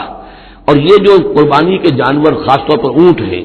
ان کو ہم نے تمہارے لیے ان کو بھی شاعر بنا دیا، یہ بھی اللہ کے شاعر میں سے ہے، اس لیے کہ یہ اونٹ جو ہے ابھی اللہ کے نام پر قربان کیے جا رہے ہیں۔ لکم فیہا خیر، تمہارے لیے ان میں خیر ہے، بھلائی ہے۔ ظاہر بات ہے کہ ان کا بھی گوشت تم کھا سکو گے اور غریبوں کو کھلا سکو گے، لیکن یہ کہ ہے وہ شاعر اللہ، اس لیے کہ وہ نامزد ہو چکے ہیں بیت اللہ کے لیے، اللہ کے لیے کہ یہ قربانی کے جانور ہے کہ جن کو قربان کیا جانا ہے بیت اللہ کے قریب۔ فاذکروا اسم اللہ علیہا صواف، تو ان پر نام لیا کرو اللہ کا، ان کو کھڑا کر کے سیدھا، صواف صفے باندھ کر، قطار باندھ کر۔ یہ جو نقشہ ہے یہ خاص طور پر جو حجۃ الوداع میں حضور نے جو قربانی دی ہے تو 63 آپ نے اونٹ اپنے ہاتھ سے نہر فرمائے، کل 100، یہ 63 آپ نے اپنے ہاتھ سے نہر فرمائے۔ اور یہ آتا ہے روایات کے اندر، اب یہ چونکہ معاملہ حضور کا ہے اور اس میں ہمیں کسی شک و شبے کی گنجائش نہیں ہے کہ اب کھڑے ہوئے ہیں قطار میں، اور ایک اب نہر کرنے کا طریقہ بھی ہوتا ہے، برچھا مارا جاتا ہے اونٹ کی یہاں گردن میں، اس کو گرا کر ذبح کرنا آسان کام نہیں ہے، کھڑے ہوئے اونٹ کو برچھا لگایا جاتا ہے، یہاں اس کی جو بڑی وینز ہے خون کا فوارہ چھوٹتا ہے، جب خون بہت زیادہ بہہ جاتا ہے پھر وہ گرتا ہے ایک طرف، ایک پہلو کے اوپر، تو پھر اس کا معاملہ جو ذبح کرنے کا ہوتا ہے۔ تو حضور جیسے برچھا مارتے تھے اور اس کے بعد پھر اگلا اونٹ اپنی گردن خود آگے کرتا تھا۔ نہ شبد نصیب دشمن کے شبد ہلا کے تیغت، سرے دوستا سلامت کی تو خنجر آزمائی، گویا کہ ان کے لیے خود ایک اعزاز اللہ نے شعور دیا ہے۔ وہ تو جو ایک سوکھی ہوئی لکڑی تھی جس کا سہارا لے کر حضور صلی اللہ علیہ وسلم وہ آپ خطبہ دیا کرتے تھے جمعے کا، پھر جب ممبر بنا دیا گیا اب وہ اس لکڑی جو ہے اس کا آپ سہارا نہیں لے رہے، تو پہلا دن جب تھا کہ آپ نے اس کا سہارا نہیں لیا اور آپ ممبر پر کھڑے ہو کر آپ نے جب خطبہ دیا ہے تو اس سوکھی لکڑی میں سے ایسی آواز آ رہی تھی جیسے کوئی بچہ بلک بلک کر رو رہا ہو کہ میری یہ سعادت آج ختم ہو گئی ہے، مجھے جو سعادت نصیب تھی کہ محمد الرسول اللہ صلی اللہ علیہ وسلم میرا سہارا لیا کرتے تھے، مجھ پر ٹیک لگایا کرتے تھے، یہ مجھ سے جاتی رہی فضیلت، بلک بلک کر رو رہا ہے۔ حنانہ اس کو کہتے، ستون حنانہ، اب بھی مسجد نبی میں ایک ستون ہے حنانہ، حنین کہتے ہی اس کو ہے کہ جس میں رقت ہو، بچہ رو رہا ہو، بلک رہا ہو تو یہ حنین ہے، تو حنانہ ہے وہ۔ اور اس کے لیے یہ نوٹ کر لیجیے، کہا ہے مولانا روم نے، فلسفی کو منکر حنانہ است از ہوا سے انبیاء بیگانہ است، پہلے فلسفی ہوتے تھے، آج سائنسدان جو انکار کرے گا کیسے ہو سکتا ہے سوکھی لکڑی میں سے بچوں کے سے رونے کی آواز آئے، کیسے مان لیں گے ہم؟ سر سید کیسے مانیں گے اس کو؟ نہیں مانیں گے کبھی بھی۔ تو فلسفی یا سائنسدان کو منکر حنانہ است، کہ وہ حنانہ کا انکار کرتا ہے، از حواس انبیاء بیگانہ است، اس لیے کہ انبیاء کے معاملات کو وہ جانتا نہیں ہے، وہ عام لوگوں پر قیاس کر رہا ہے۔ فاذکروا اسم اللہ علیہا صواف، تو لو اللہ کا نام ان پر، ان کو نہر کرنے کے لیے انہیں صفوں میں کھڑا کر کے، فیضا وجبت جنوبہا، جب ان کے پہلو زمین پر ٹک جائیں، جب خون اتنا بہہ جاتا ہے، کمزور ہو جاتا ہے تو پھر وہ ایک طرف کو اپنی کروٹ کے بل زمین کے اوپر پڑ جاتا ہے۔ فَكُلُوا مِنْهَا، تو اب کھاؤ اس میں سے اس کے گوشت کو، وَأَطْعِمُوا الْقَانِعَ وَالْمُعْتَرَ، اور کھلاؤ اس کو بھی جو قناعت کے ساتھ بیٹھا ہوا ہے، مانگتا نہیں پھر رہا ہے، سائل نہیں ہے، اس کے پاس کچھ نہیں ہے لیکن وہ مانگتا نہیں پھرتا، قانع، اور معتر جو بے قرار ہو گیا ہے، آتا ہے سوال کر رہا ہے، مانگ رہا ہے، گوشت مانگ رہا ہے، اس کو بھی دو، اس کو بھی دو۔ كَذَلِكَ سَخَّرْنَاهَا لَكُمْ لَعَلَّكُمْ تَشْكُرُونَ، اسی طرح تو ہم نے اتنے بڑے جانور کو تمہارے لیے مسخر کر دیا ہے، اونٹ جیسے جانور کو، اور وہ کھڑا ہوتا ہے تم بچھا مارتے اس کو، سخرناها لكم لعلكم تشكرون، تاکہ تم اللہ کا شکر ادا کرو۔ لن ينال الله لحومها ولا دماؤها، اب یہ ہے اصل شے، اللہ تک نہ ان کے گوشت پہنچتے ہیں نہ خون پہنچتا ہے، ولكن يناله التقوى منكم، ہاں اگر پہنچتا ہے اس تک تو تقوی اگر ہے تمہارے اندر تو اللہ تک پہنچ جائے گا۔ یعنی یہ کہ ایک یہ رسومات ہے، ظاہری شکل ہے، ظاہری شکل اصل دین نہیں ہے، اگرچہ اس کے بغیر بھی تو حقیقت جو ہے وہ کسی نہ کسی حیول ہی میں ظاہر ہوگی، کوئی نہ کوئی اسے پیکر چاہیے۔ تو ان عبادات کا پیکر بھی اہم ہے، لیکن صرف پیکر کو نہ سمجھیں، ظاہر کو نہ سمجھیں، اصل شے اس کی روح ہے، روح تقویٰ۔ وہ جو علامہ اقبال نے کہا ہے کہ رہ گئی رسم اذاں روح بلالی نہ رہی، فلسفہ رہ گیا تلقین غزالی نہ رہی، اور نماز و روزہ و قربانی و حج یہ سب باقی ہیں، تو باقی نہیں ہے۔ ہمارا وہ تقویٰ، ہمارا اللہ کے ساتھ خلوص و اخلاص، قربانی جب انسان دے رہا ہو تو واقعتاً اس کے اپنے اندر اگر تقویٰ بھی ہے، اس نے حلال ذریعے سے کمائے ہوئے مال میں سے اس نے اتنی محنت کی ہے کہ اس میں سے اثار کر رہا ہے، اللہ کے نام پر ایک جانور کو ذبح کر رہا ہے، پھر خود اپنی زندگی میں وہ اللہ کے قوانین کا پابند ہے، اسی کے مطابق زندگی گزار رہا ہے، اور وہ اپنی توانائیاں، قوتیں، صلاحیتیں اللہ کی راہ میں لگا رہا ہے، اس کی قربانی ہے۔ باقی اگر یہ نہیں ہے تو ٹھیک ہے، چلیے کم سے کم غریبوں کو گوشت مل جائے گا، کچھ نہ کچھ فائدہ تو ہو ہی جائے گا، لیکن یہ کہ وہ اصل قربانی نہیں ہے، اللہ تک کچھ نہیں پہنچے گا تمہارا۔ لن ینال اللہ لحومها ولا دماؤها، دیکھو ان قربانیوں کے نہ گوشت اللہ تک پہنچتے ہیں نہ ان کے خون، ولکن ینالہ التقوی منکم، ہاں تقوی اگر ہے وہ اللہ تک پہنچ جاتا ہے۔ کذالک سخرھا لکم لتکبروا اللہ علی ما ھداکم، اسی طرح اللہ تعالیٰ نے اسے تمہارے لیے مسخر کر دیا ہے، لتکبروا اللہ علی ما ھداکم، تاکہ تم اللہ کی تکبیر کیا کرو اس ہدایت پر جو اس نے تمہیں دی ہے۔ دیکھیے دو عیدیں ہماری، عید الفطر جو رمضان کے بعد آتی ہے، ایک عید الاضحیٰ ہے جو حج کے ساتھ منسلک ہے، وہاں بھی ہم نے رمضان مبارک کے بارے میں جو آیات آئی ہیں سورہ بقرہ کے 23ویں رکوع میں، وہاں بھی لتکبروا اللہ علی ما ھداکم ولعلکم تشکرون، شہر رمضان الذی انزل فیہ القرآن ھدی للناس وبینات من الھدی والفرقان فمن شہد منکم الشہر فلیصمہ فمن کان مریضا او علی سفر فعدۃ من ایام اخر یرید اللہ بکم الیسر ولا یرید بکم العسر ولتکملوا العدۃ ولتکبروا اللہ علی ما ھداکم ولعلکم تشکرون، وہی الفاظ یہاں ہیں، لتکبروا اللہ علی ما ھداکم، تاکہ تم تکبیر کرو، اللہ کی تکبیر کرو، اسی لیے عیدیان کے لیے جاتے آتے ہوئے تکبیر، اور اس کو بھی بڑا بلند آواز سے، جاتے آتے راستہ بدلنا، پھر نماز جو دوگانہ ہے عید کی اس میں اضافی تکبیرات ہیں، لتکبروا اللہ علی ما ھداکم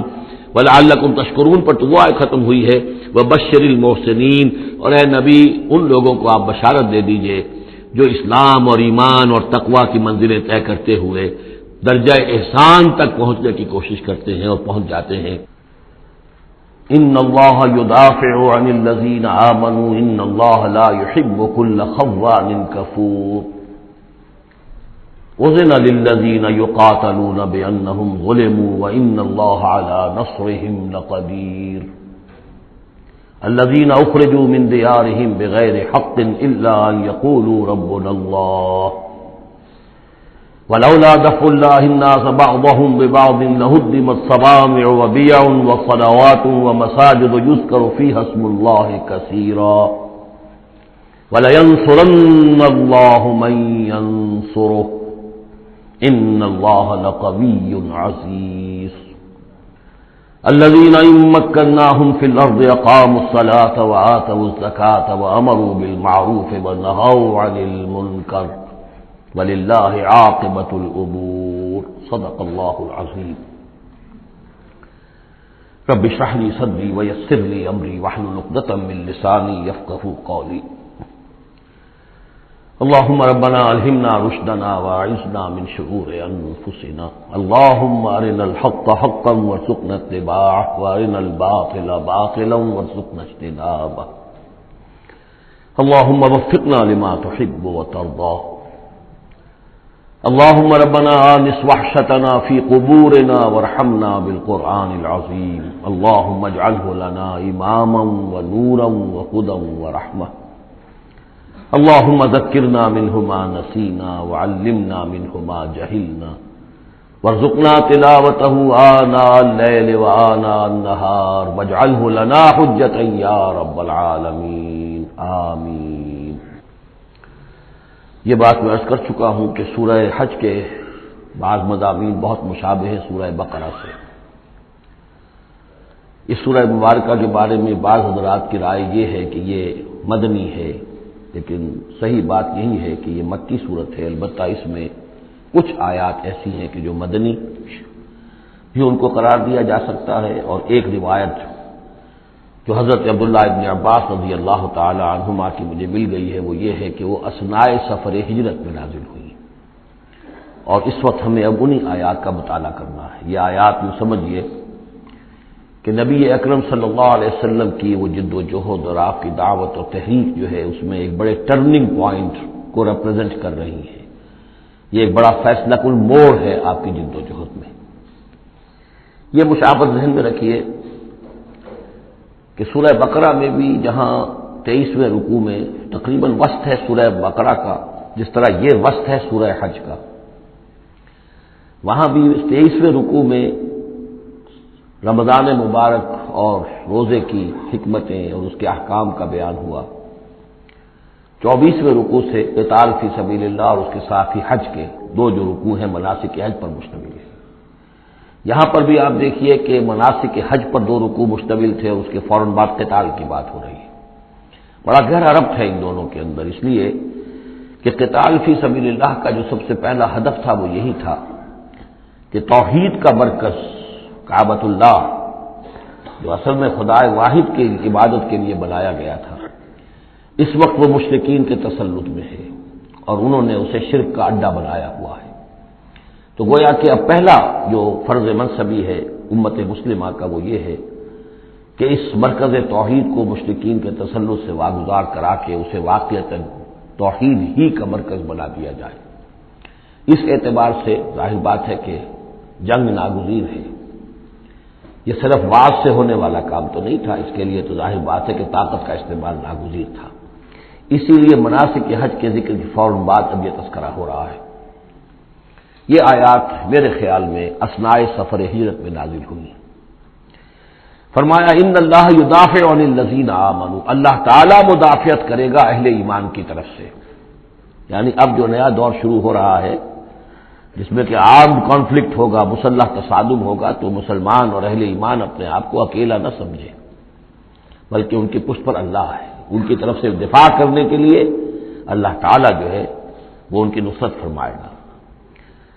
ان اللہ یدافع عن الذین آمنوا ان اللہ لا یحب کل خوان کفور، اللہ تعالیٰ کو بالکل پسند نہیں ہے یہ لوگ جو بہت خیانت کرنے والے ہیں اور ناشکرے ہیں۔ یہ کون ہے؟ یہ قریش مکہ کہ جنہوں نے ایک طرف خیانت کی انتہا کر دی کہ توحید کے مرکز کو شرک کا اڈا بنا دیا۔ یہ امانت تھی ان کے پاس حضرت اسماعیل اور حضرت ابراہیم علیہ السلام کی، اور یہ تو اس لیے تعبیر کیا گیا تھا ربنا لیقیموا الصلاۃ، اور حضرت ابراہیم نے دعا کی تھی وجنبنی وبنی ان نعبد الاصنام، لیکن ان لوگوں نے خیانت کی ہے، ان کی وراثت کے اندر صحیح طرز عمل اختیار نہیں کیا بلکہ خیانت کی روش اختیار کی، اور کفور ہیں، بہت ناشکرے ہیں، اس لیے کہ اس گھر کی وجہ سے انہیں یہ حیثیت حاصل ہے کہ یہ مرکزی شہر بنا ہوا ہے پورے جزیرہ نماء عرب کا۔ اس گھر کی وجہ سے ان کے قافلوں کو تحفظ حاصل ہے کہ ان کے اوپر کوئی حملہ نہیں کرتا، اور مشرق اور مغرب کی جو ٹریڈ ہے اس کے گویا کہ یہ ایک طرح سے پروپرائٹری ان کے پاس حقوق آ گئے، ایکسکلوسیو پروپرائٹری رائٹس، کہ ظاہر بات ہے کوئی اور قافلہ بچ کر جا نہیں سکتا قبائلی ریڈ سے اور حملے سے اور لوٹ مار سے، اور قریش کے قافلے کے اوپر کوئی حملہ کر نہیں سکتا، اسے کوئی چھو نہیں سکتا۔ تو اس گھر کی وجہ سے لإلاف قریش إیلافهم رحلة الشتاء والصيف فلیعبدوا رب هذا البیت، یہ جو ان کے قافلے سردیوں میں جاتے ہیں یمن کی طرف اور گرمیوں میں جاتے ہیں شام کی طرف، تو ان کو سمجھنا چاہیے کہ یہ ساری جو ان کی چلت پھرت ہے یہ تو اس گھر کے طفیل ہے، اس کی وجہ سے انہیں یہ پروٹیکشن حاصل ہے اور انہوں نے ناشکری کی ہے۔ تو اذن للذین یقاتلون بانہم ظلموا، اب اجازت دی جا رہی ہے ان لوگوں کو جن پر کہ جنگ ٹھوس لی گئی ہے، یعنی جو صورتحال پیدا کر دی گئی ہے کہ انہیں گھروں سے نکال دیا گیا، ہجرت پر مجبور کر دیا گیا، انہیں ستایا گیا، سال ہر سال سے ان پر پرسیکیوشن ہو رہی ہے، ٹارچر کیا جا رہا ہے۔ ابھی تک تو اللہ تعالیٰ نے ان کو ہاتھ روکے رکھنے کا حکم دیا ہوا تھا، کفوا ایدیکم، چاہے وہ براہ راست وحی جلی کی شکل میں قرآن میں آیت نہیں آئی تھی، لیکن حضور کے ذریعے سے اللہ تعالیٰ کا یہ حکم لوگوں تک پہنچ چکا تھا کہ خواہ کچھ بھی ہو جائے، تمہارے ٹکڑے اڑا دیے جائیں، تمہیں زندہ بھون دیا جائے، کباب بنا دیا جائے، تب بھی تم ہاتھ نہیں اٹھاؤ گے۔ لیکن اب ان کے ہاتھ کھولے جا رہے ہیں، اذن للذین یقاتلون بانہم ظلموا، اب جو ان پر ظلم کیا گیا ہے اس کے سبب سے ان کو اجازت دی جا رہی ہے کہ اب وہ اینٹ کا جواب پتھر سے دے سکتے ہیں۔ وَإِنَّ اللَّهَ عَلَىٰ نَصْرِهِمْ لَقَدِيرٌ، اور دوبارہ پھر تاکید کے ساتھ کہہ دیا کہ ان کو اپنے آپ کو اکیلے نہ سمجھے، یقیناً اللہ تعالیٰ ان کی نصرت پر قادر ہے، ان کی مدد فرمائے گا۔ الَّذِينَ أُخْرِجُوا مِن دِيَارِهِمْ، وہ لوگ کہ جو اپنے گھروں سے نکال دیے گئے، یہ سب کون تھے؟ مہاجرین جو مکے سے نکلنے پر مجبور کر دیے گئے، اہل و عیال کو چھوڑ کر نکلنے پر مجبور ہوئے۔ الَّذِينَ أُخْرِجُوا مِن دِيَارِهِمْ بِغَيْرِ حَقٍّ، جو نکال دیے گئے اپنے گھروں سے، اپنے علاقوں سے ناحق، إِلَّا أَن يَقُولُوا رَبُّنَا اللَّهُ،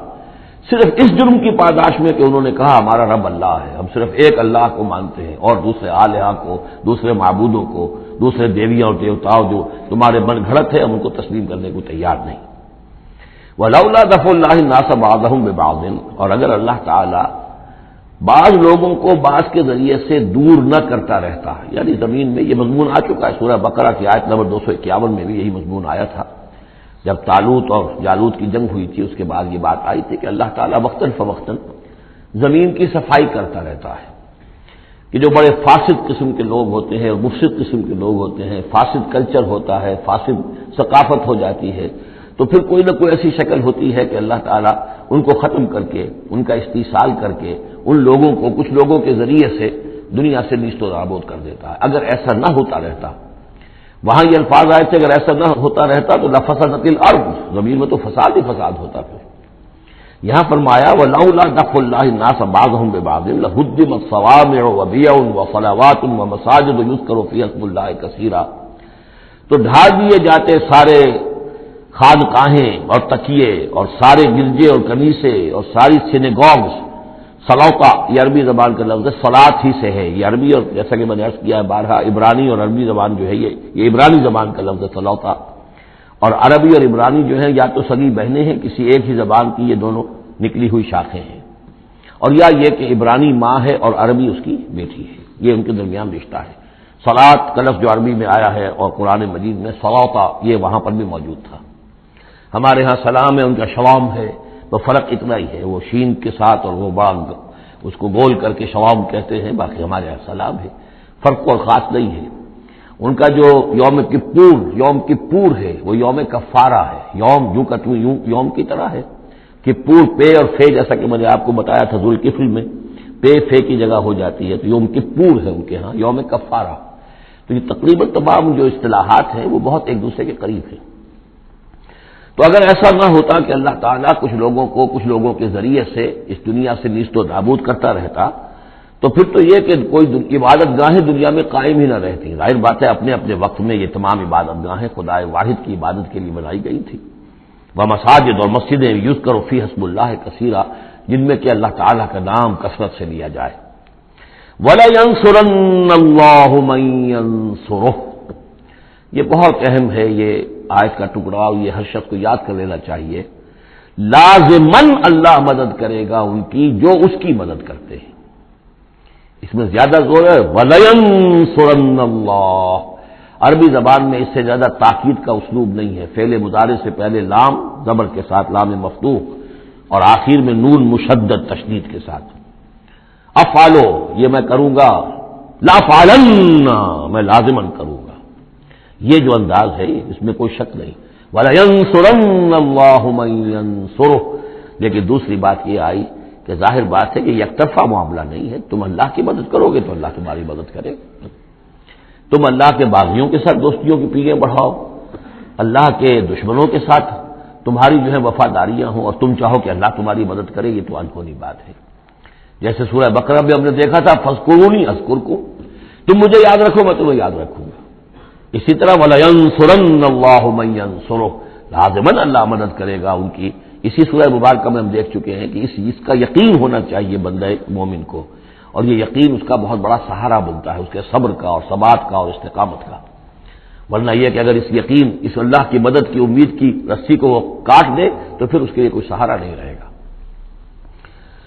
ان اللہ لقوی عزیز، اور پھر یہ کہ اللہ جو مدد کا وعدہ کر رہا ہے تو اللہ کوئی کمزور تو نہیں ہے، قوی ہے، زبردست ہے، توانا ہے، عزیز ہے، زبردست ہے۔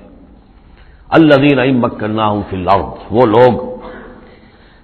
جنہیں اگر ہم زمین میں تمکن عطا کر دیں،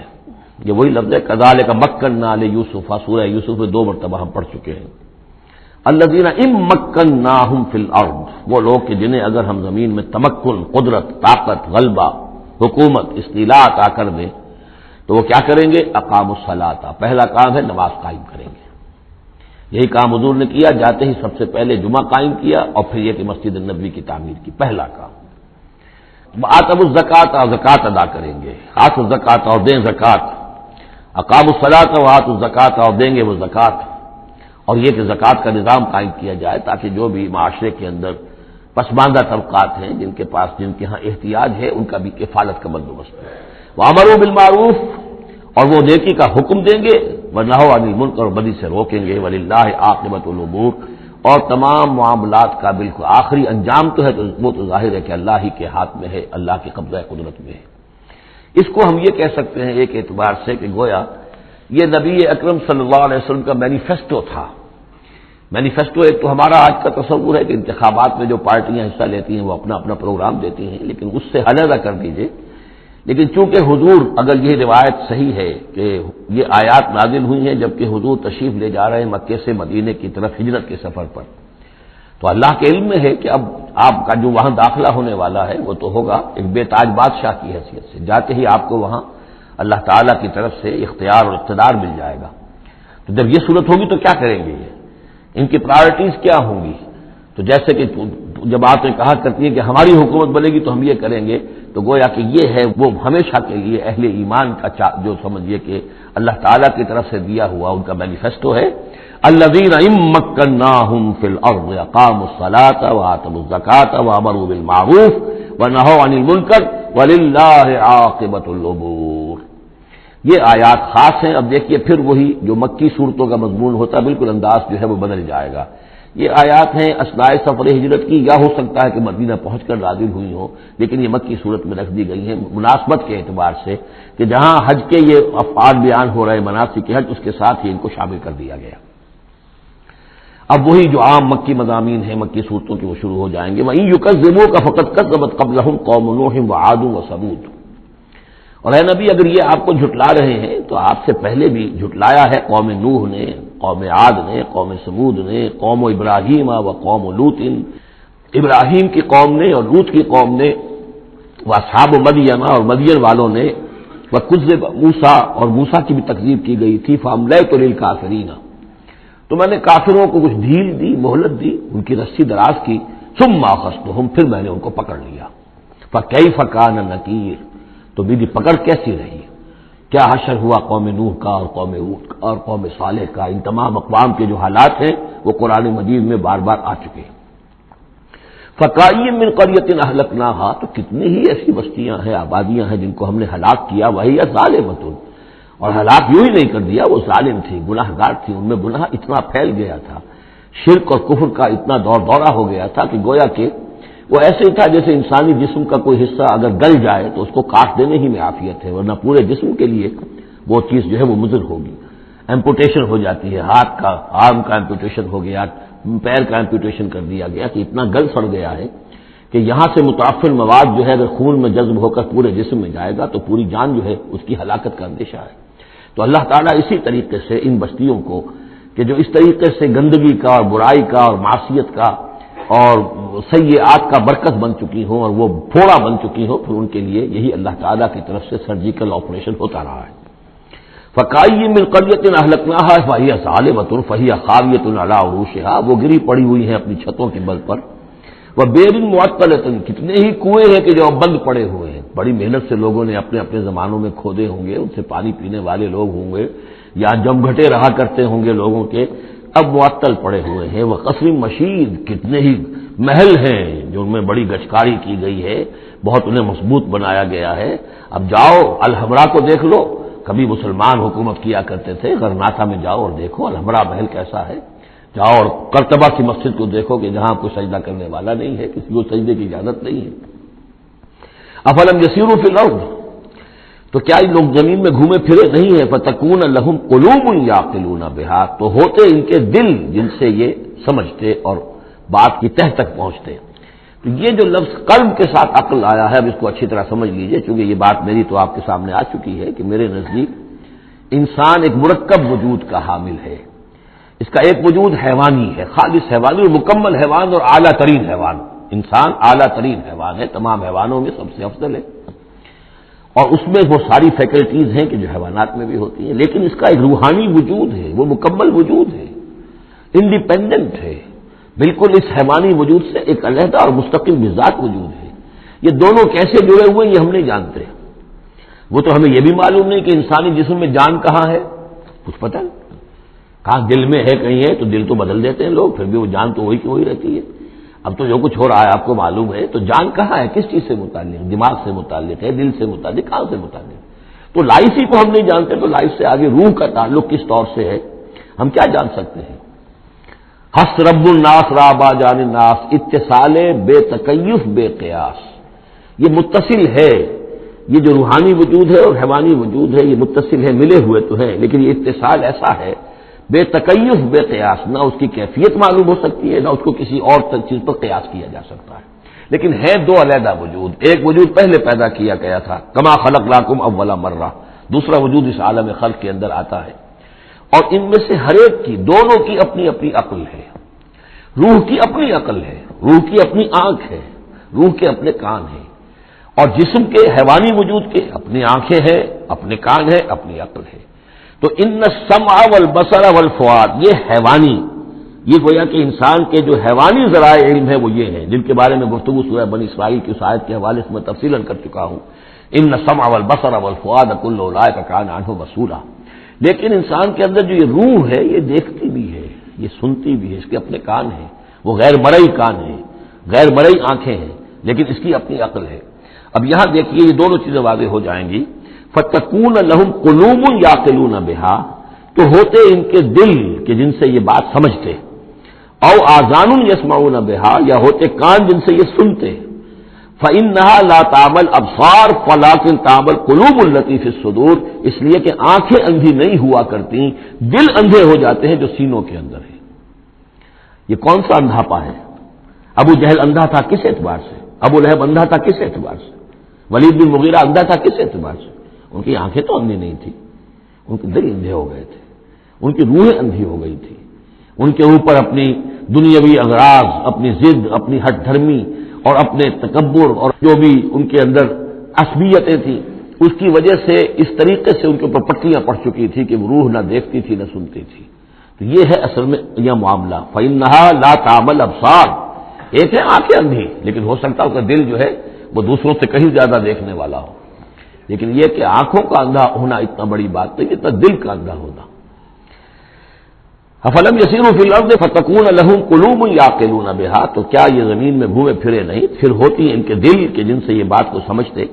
او آذان یسمعون بہا، یا ہوتے کان، روح کے کان کہ جن سے یہ سنتے، دیدن دیگر آموز سنیدن دیگر آموز، اس لیے کہ ظاہر بات ہے بستیوں کو تو وہ دیکھتے تھے، کتا بھی دیکھ رہا ہے کہ کار آ رہی ہے، اسے بچنا ہے، وہ بھی اپنی جان بچاتا ہے، انسان نے بھی دیکھ لیا اور وہ بھی جان بچانے کے لیے ایک طرف ہو گیا، تو کوئی بڑا فرق نہیں۔ یہ حیوانی جو دیکھنا ہے وہ تو دیکھنا ہے، لیکن انسان کا دیکھنا کچھ اور ہے۔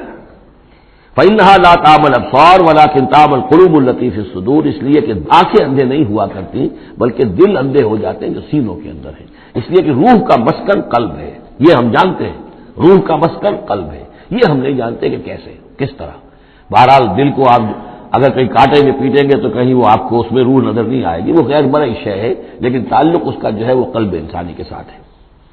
وَيَسْتَعْجِلُونَكَ بِالْعَذَابِ وَلَن يُخْلِفَ اللَّهُ وَعْدَهُ، اور یہ لوگ جلدی مچا رہے ہیں نبی آپ سے عذاب کی، اور اللہ تعالیٰ اپنے وعدے کی ہرگز خلاف ورزی نہیں کرے گا۔ وہ عذاب آئے گا،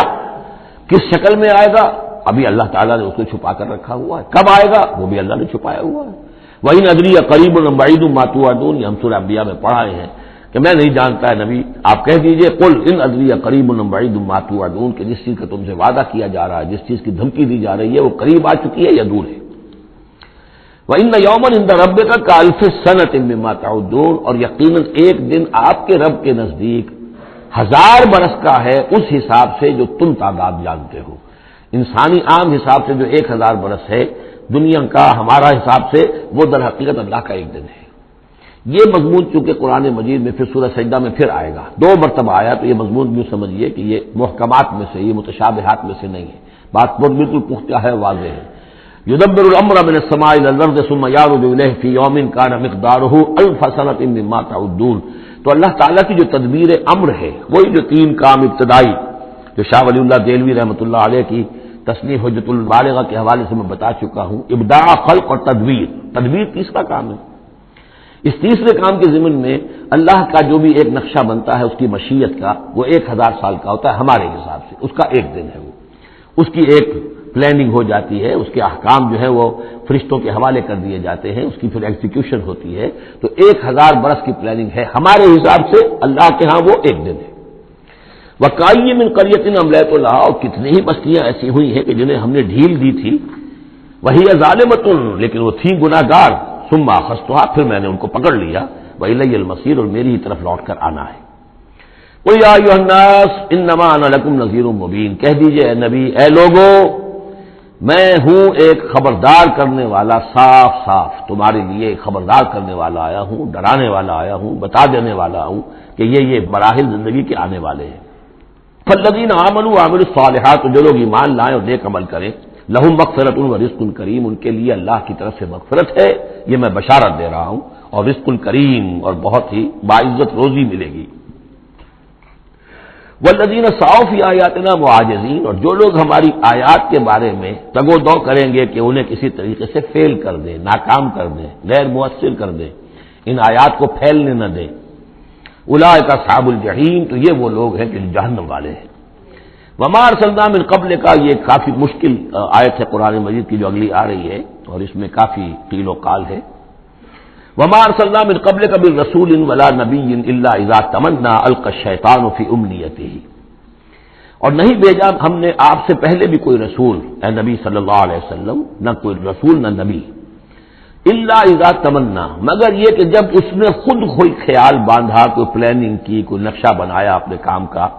ایک تو یہ کہ اللہ کی طرف سے ہدایت آ رہی کہ اب یہ کیجئے، اب یہ کیجئے، اب یہ کیجئے، ظاہر بات ہے کہ اس میں تو کسی خطا کا کوئی امکان ہی نہیں، وہی چاہے وہ وہی جلی ہو اور چاہے وہی خفی ہو، نبی کے لیے وہی جلی وہی خفی دونوں محفوظ ہیں۔ وہی خفی کے اندر بھی شیطان یا شیطانی قوتیں کوئی دراندازی نہیں کر سکتی، لیکن یہ کہ کبھی ایسا بھی ہوتا ہے کہ وہی کی طرف سے کوئی بات نہیں آئی ہے۔ ظاہر بات ہے کہ یہ نہیں سمجھنا چاہیے کہ نبی کی حیثیت بالکل ایسے ہے جیسے وہ کسی زمانے میں، آج کل تو شاید وہ معاملہ ختم ہو گیا، وہ تار جو جاتے تھے گٹ گٹ گٹ گٹ گٹ گٹ ہو رہی ہے، ادھر سے ہو رہی ہے، ادھر سے وہ جو ہے مشین بول رہی ہے، تو بیچ میں تو مشین ہے، کچھ نہیں ہے۔ تو ایسا نہیں ہے کہ نبی کی اپنی کوئی شخصیت ہی نہ ہو، نبی کی اپنی کوئی سوچ ہی نہ ہو، نبی کی اپنی کوئی پلاننگ ہی نہ ہو۔ یہ تو عام انسان بھی دیکھیے، اگر کوئی آپ کو یہ کہے بس آپ کو تو جو کہا کرتے چلے جاؤ، تو آپ کہیں گے میری شخصیت، میری بھی کوئی سوچ ہے، میری بھی کوئی اس معاملے کے اندر مجھے بھی کوئی رائے جو ہے۔ تو نبی کا معاملہ یہ نہیں ہے کہ بس ہر لحظہ وہ اللہ کا حکم آ رہا ہے، نہیں، بلکہ یہ کہ ان کو ایک حکم دے دیا گیا، اس پر پھر وہ خود بھی سوچتے ہیں۔ تبلیغ کیجئے، جیسے حکم آیا انذر عشیرتک الاقربین، اب اپنے قریبی رشتہ داروں کو خبردار کیجئے۔ اب یہ کام نبی کا تھا کہ آپ نے حضرت علی کو حکم دیا کہ کھانے کا انتظام کرو، اور بنو ہاشم کے تمام مردوں کو آپ نے بلا لیا۔ یہ جو تدبیر ہے یہ یا محمد رسول اللہ صلی اللہ علیہ وسلم کی، ان تدبیروں میں ایسا ہو سکتا ہے کہ کسی وقت کوئی خطا ہو جائے، کسی وقت کوئی بات جو ہے غلط بھی ہو جائے، یہ بات کیونکہ اس کا ذاتی اجتہاد ہے۔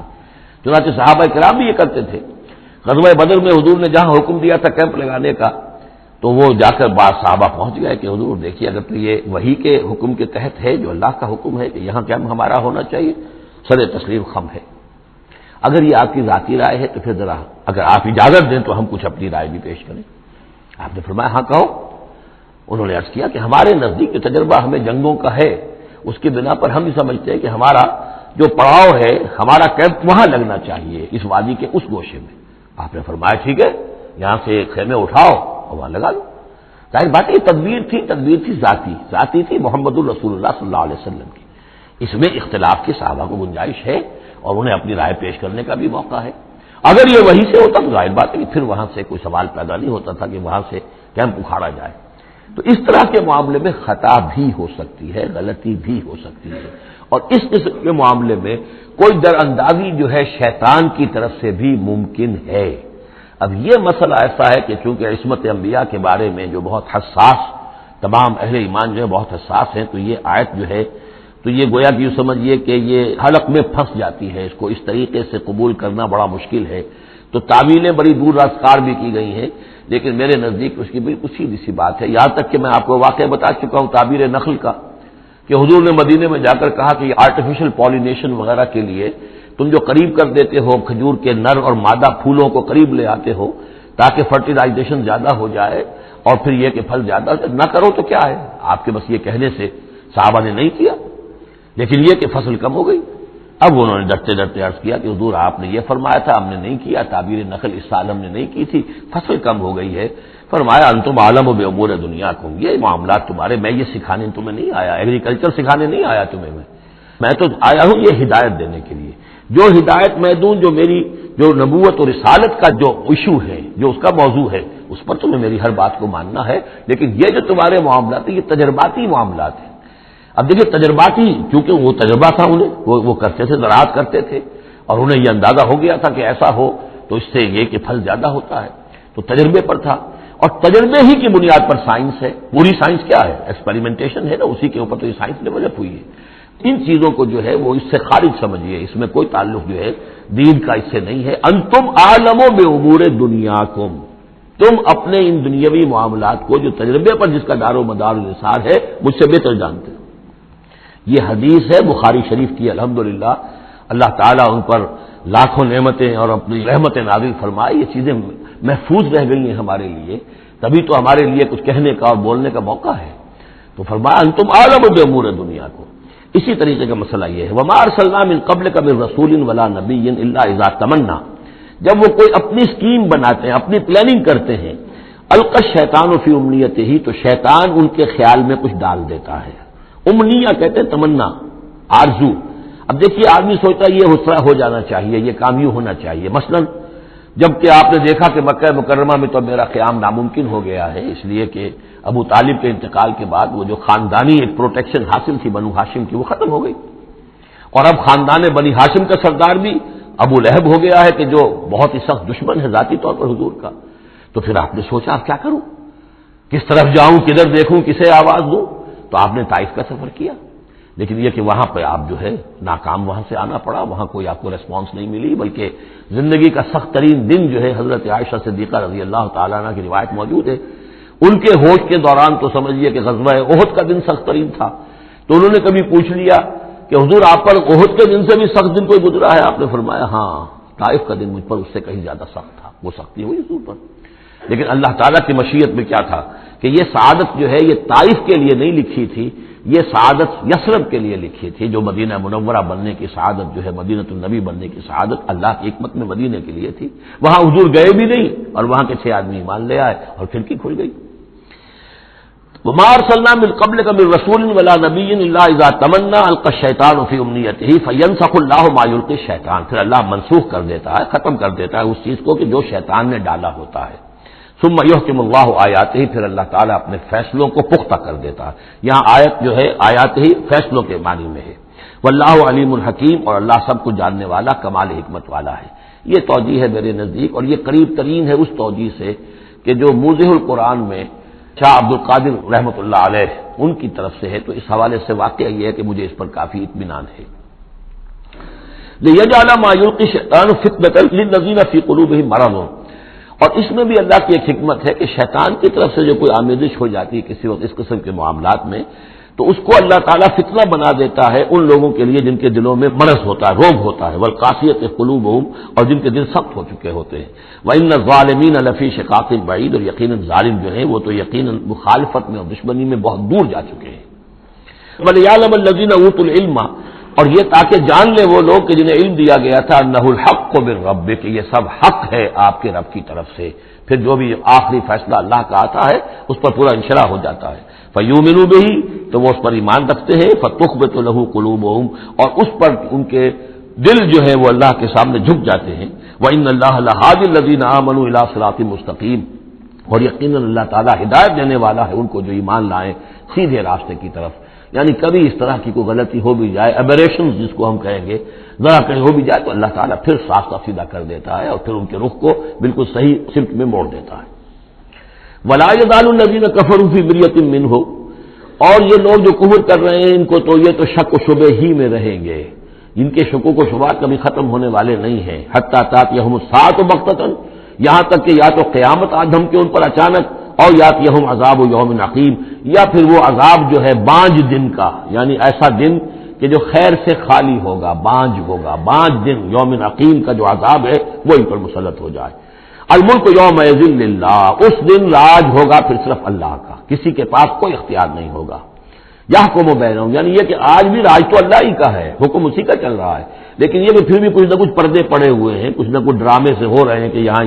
یہ بادشاہ صاحب ہیں اور یہاں یہ سردار ہے قبیلے کا، کچھ نہ کچھ لوگوں کے نگاہوں کے اوپر پردے پڑے ہوئے ہیں، لیکن ایک دن آئے گا کہ وہ سب پردے اٹھ جائیں گے۔ لمن الملک اليوم للہ الواحد القہار، پکارا جائے گا آج کے دن کس کی بادشاہی ہے؟ اللہ کی جو واحد ہے، قہار۔ یحکم بینہم، وہ ان کے مابین فیصلہ کرے گا۔ فالذین آمنوا وعملوا الصالحات فی جنات النعیم، تو جو لوگ ایمان لائے اور انہوں نے نیک عمل کیے ہوں گے وہ ہوں گے جنتوں میں، نعمتوں والے باغات میں۔ والذین کفروا وکذبوا بآیاتنا، اور وہ لوگ کہ جو کفر کی روش اختیار کریں اور ہماری آیت کو جھٹلائیں، فاولئک لہم عذاب مہین، تو ان کے لیے ہوگا اہانت آمیز رسوا کن عذاب۔ والذین ہاجروا فی سبیل اللہ، اب دیکھیے یہ ہجرت کا، کیونکہ یہ بالکل یعنی مکی دور کے بالکل آخری زمانے کی یہ صورت ہے، بالکل متصل سمجھیے، جیسے کہ ہجرت کے متصل بعد سورہ بقرہ، ہجرت کے بالکل متصل قبل یہ سورہ حج۔ والذین ہاجروا فی سبیل اللہ ثم قتلوا، اور وہ لوگ جنہوں نے ہجرت کی اللہ کی راہ میں، پھر خواہ وہ قتل ہو گئے اور ماتو، یا یہ کہ اپنی طبعی موت مر گئے، لَيَرْزُقَنَّهُمُ اللَّهُ رِزْقًا حَسَنًا، دونوں صورتوں میں اللہ تعالیٰ ان کو لازماً بہت رزق حسن عطا فرمائے گا۔ وَإِنَّ اللَّهَ لَهُوَ خَيْرُ الرَّازِقِينَ، اور یقیناً اللہ ہی ہے بہترین رزق دینے والا۔ لَيُدْخِلَنَّهُمْ مُدْخَلًا يَرْضَوْنَهُ، اور وہ لازماً داخل کرے گا انہیں ان مقامات پر کہ جن سے وہ راضی ہو جائیں گے۔ وَإِنَّ اللَّهَ لَعَلِيمٌ حَلِيمٌ، اللہ تعالیٰ یقیناً علیم ہے، سب کچھ جاننے والا، اور حلیم ہے، تحمل والا ہے۔ ذَلِكَ وَمَنْ عَاقَبَ بِمِثْلِ مَا عُوقِبَ بِهِ، یہ تو ہے ہی، اور یہ کہ جو شخص زیادتی کرے، جس نے بدلہ لیا بمثل ما عوقب به، جیسا کہ اس پر زیادتی کی گئی تھی، جیسا کہ اس پر ظلم کیا گیا تھا، ثم بغی علیہ، پھر اس پر مزید زیادتی کی جائے، لینصرنہ اللہ تعالیٰ اس کی لازماً مدد کریں گے۔ یعنی جو زیادتیاں ہو چکی ہیں مسلمانوں پر، اب ان کا حق ہے کہ ان کا بدلہ لیں، پھر اگر ان کی طرف سے اضافی زیادتی اور ہوگی تو پھر اللہ تعالیٰ کی طرف سے ان کی مدد کا پختہ وعدہ ہے۔ ان اللہ لعفو غفور، یقیناً اللہ تعالیٰ عفو اور غفور ہے، معاف فرمانے والا، درگزر کرنے والا ہے۔ ذالک بان اللہ یولج اللیل فی النہار، اور یہ اس لیے ہے یعنی یہ کہ اللہ تعالیٰ کا پورا یہ نظام کائنات کا اسی طرح چل رہا ہے، اسی عدل پر، انصاف پر۔ یہ نہ ہو تو جیسے کہ ابھی آیت آئی تھی کہ اگر ایک گروہ کو دوسرے گروہ کے ذریعے سے ہٹاتے نہ رہتے، نیست و نابود نہ کرتے رہتے، تو زمین میں فساد بچ جاتا۔ لہدمت صوامع وبیع وصلوات ومساجد یذکر فیہا اسم اللہ کثیرا، اس طرح فرمایا کہ ہمارا ایک نظام ہے جو اس دنیا کا ہے، اس طرح کا ایک نظام جو ہے وہ آفاقی بھی ہے، ذالک بان اللہ یولج اللیل فی النہار، یہ اس لیے کہ اللہ تعالیٰ رات کو لے آتا ہے دن میں پروتا ہوا، ویولج النہار فی اللیل، اور دن کو لے آتا ہے رات میں پروتے ہوئے، وان اللہ سمیع بصیر، اللہ سب کو سننے والا اور دیکھنے والا ہے۔ ذالک بان اللہ هو الحق، یہ اس لیے کہ اللہ ہی حق ہے، ذات برحق، جس کا حق ہونا قطعی ہے، یقینی ہے۔ وانما يدعون من دونه هو الباطل، اور جس کو وہ پکار رہے ہیں اس کے سوا وہ سب باطل ہے، آدر ہوا ہے، ان کی کوئی حیثیت نہیں۔ وان اللہ هو العلی الکبیر، اور یہ کہ یقیناً اللہ تعالیٰ ہی ہے سب سے بلند و بالا اور سب سے بڑا۔ الم تر ان اللہ انزل من السماء ماء، کیا تم نے دیکھا نہیں کہ اللہ نے اتارا آسمان سے پانی، فتصبح الارض مخضرہ، تو زمین سبز ہو جاتی ہے، سرسبزی شادابی نظر آتی ہے۔ ان اللہ لطیف خبیر، یقیناً اللہ تعالیٰ بڑی ہی خفیہ تدبیریں کرنے والا اور ہر شے سے باخبر ہے۔ باریک بین بھی اس کے معنی ہے لطیف کے، اور خفیہ تدبیر کرنے والا۔ لہو ما فی السماوات و ما فی الارض، جو کچھ آسمانوں میں ہے وہ بھی اسی کا ہے، اور جو کچھ زمین میں ہے وہ بھی اسی کا ہے۔ وان اللہ لہو الغنی الحمید، اور یقیناً اللہ تعالیٰ الغنی ہے، یعنی اسے کوئی احتیاج نہیں، الحمید ہے، اپنی ذات میں خود محمود ہے، ستودہ صفات ہے، اسے کسی حمد کی ضرورت نہیں۔ الم تر ان اللہ سخر لکم ما فی الارض والفلک تجری فی البحر بامرہ، کیا تم نے دیکھا نہیں کہ اللہ تعالیٰ نے تمہارے لیے مسخر کر دیا ہے، تمہاری خدمت گزاری میں، تمہاری ضروریات کی بہم رسانی میں لگا دیا ہے ان سب چیزوں کو جو زمین میں ہے، والفلک، اور کشتی کو، تجری فی البحر بامرہ، جو چلتی ہے سمندر میں اور دریا میں اس کے حکم سے، ویمسک السماء ان تقع علی الارض، اور وہی ہے جو تھامے ہوئے آسمان کو کہ وہ گر نہ جائے زمین پر، الا باذنہ، مگر اس کے حکم سے۔ ان اللہ بالناس لرؤوف الرحیم، یقیناً اللہ تعالیٰ انسانوں کے حق میں بہت ہی شفیق ہے، نرمی کرنے والا ہے اور مہربان ہے۔ وہو الذی احیاکم، وہی ہے جس نے تمہیں زندہ کیا، یعنی پہلے تم مردہ تھے، یہ سورہ بقرہ میں بھی آیت آپ دیکھ چکے ہیں، بالکل اس کے ہم وزن آ رہی ہے۔ کیف تکفرون باللہ وکنتم امواتا فاحیاکم ثم یمیتکم ثم یحییکم ثم الیہ ترجعون۔ اب یہاں صرف یہ کہ کنتم امواتا کے الفاظ کو دوبارہ نہیں لائے، هو الذی احیاکم ثم یمیتکم ثم یحییکم، تم مردہ تھے پھر تمہیں زندہ کیا، پھر تمہیں موت دے گا پھر زندہ کرے گا۔ مردہ تھے یعنی یہ ہمارا وہ دور ہے جبکہ روحانی عالم ارواح میں ہم سے عہد لینے کے بعد ہمیں سلا دیا گیا، الست بربکم، اس کے بعد کسی کولڈ سٹوریج کے اندر تمام ارواح کو رکھ دیا گیا، وہ ہماری پہلی موت تھی، پہلی نیند تھی جو ہم سوئے رہے، اس کے بعد جاگے ہیں تو اس عالم خلق کے اندر کسی رحم مادر کے اندر وہ روح جو ہے وہ لا کر ایک جنین کے ساتھ جوڑ دی گئی، یہ ہمارا احیاء اول ہو گیا۔ اس کے بعد پھر یہاں رہیں گے تو یہ زندگی ہے دوسری، اور اس کے بعد جب موت ہوگی تو احیاء، یہ اماتہ ثانی ہو جائے گا، پھر اللہ اٹھائے گا بعد بعد الموت، وہ احیاء ثانی ہو جائے گا۔ یہ سورہ غافر میں مضمون آئے گا، اس کا کلائمیکس جو ہے سورہ غافر میں ہے۔ وَهُوَ الَّذِي أَحْيَاكُمْ ثُمَّ يُمِيتُكُمْ ثُمَّ يُحْيِيكُمْ إِنَّ الْإِنسَانَ لَكَفُورٌ، یقیناً انسان جو ہے وہ ناشکرا ہے۔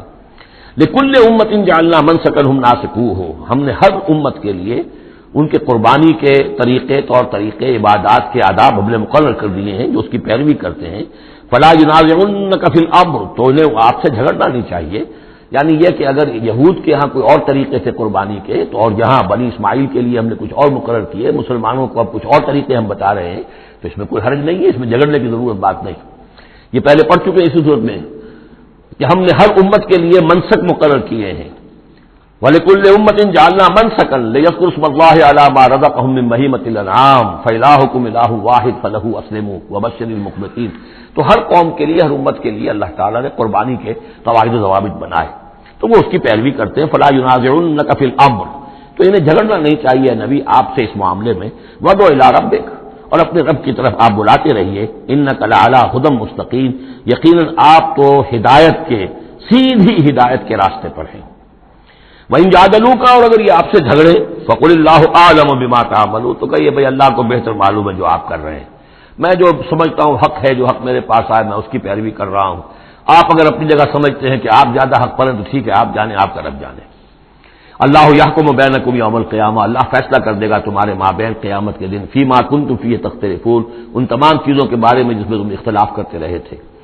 الم تعلم ان اللہ یعلم ما فی السماء والارض، کیا تم جانتے نہیں کہ اللہ تعالیٰ جانتا ہے جو کچھ کہ ہے آسمان میں اور زمین میں۔ ان فی ذالک کتاب، اور یہ ایک کتاب میں لکھا ہوا ہے،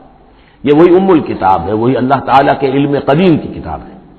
ان ذالک علی اللہ یسیر، اور یہ چیز اللہ پر بہت آسان ہے، تمہیں مشکل معلوم ہوتا ہے۔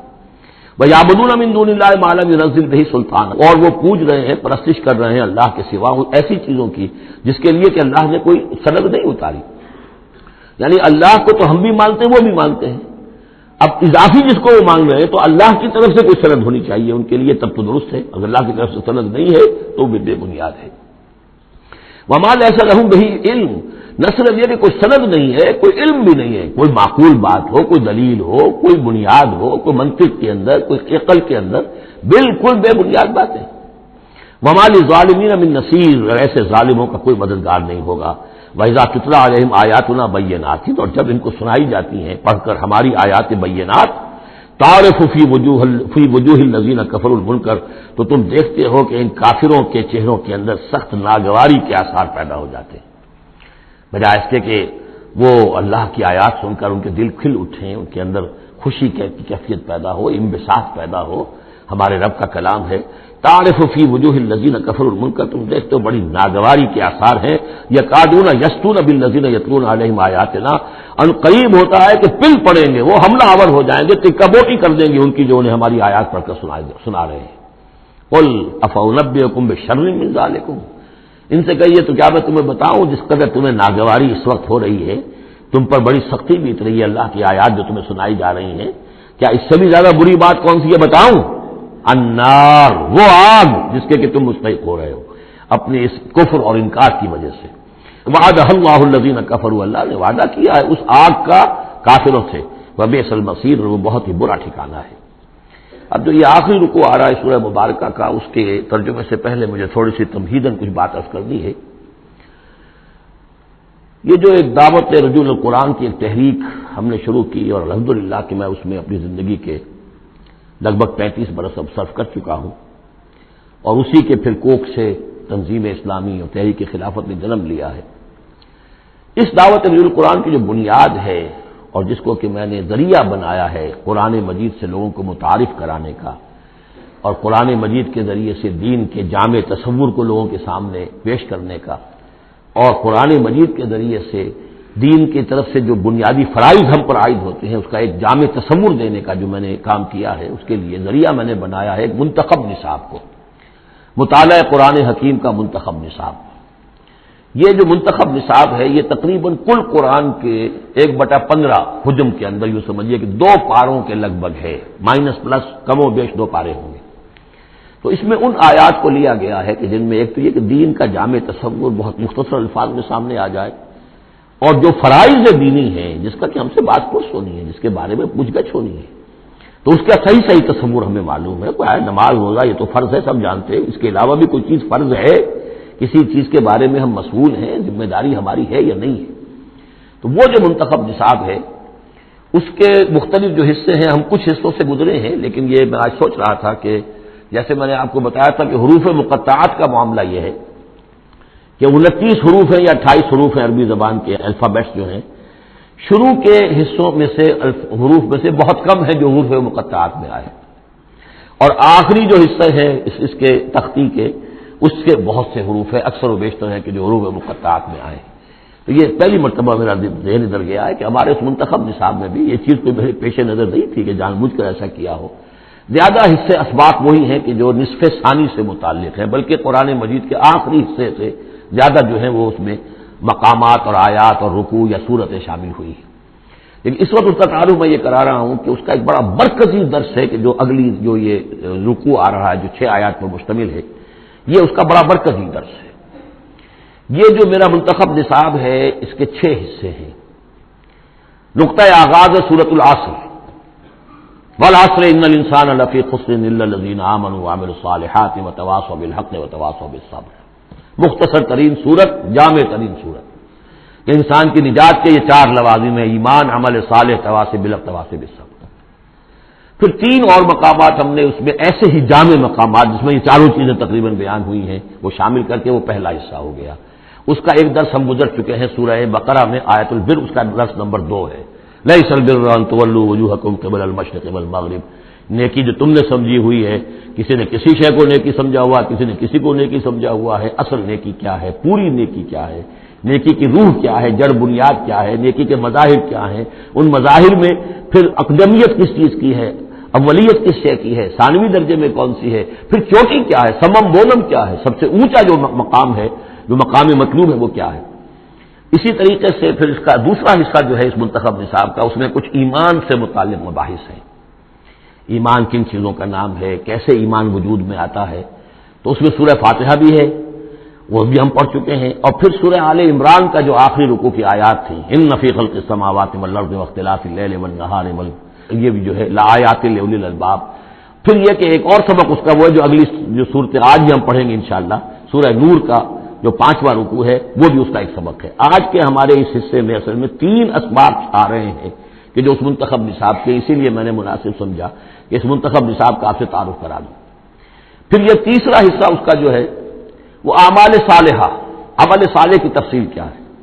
انفرادی سطح پر کیا عمل ہونا چاہیے، اجتماعی سطح پر کیا ہونا چاہیے، معاشرتی سطح پہ کیسے ہونا چاہیے، ریاستی سطح پر کیا ہونا چاہیے۔ تو اس میں خاص طور پہ معاشرتی سطح سے متعلق وہ سورہ بنی اسرائیل کے 2 رکوع ہم پڑھ چکے ہیں جو 15ویں پارے میں آئے، سورہ بنی اسرائیل میں 3 اور 4 رکوع، جو میں نے عرض کیا تھا کہ یہ 10 کمانڈمنٹس جو ہے تورات کے، وہ گیا کہ ان کی یہ تعبیر ہے، قرآن مجید کی تشریح یہ ہے ان کی۔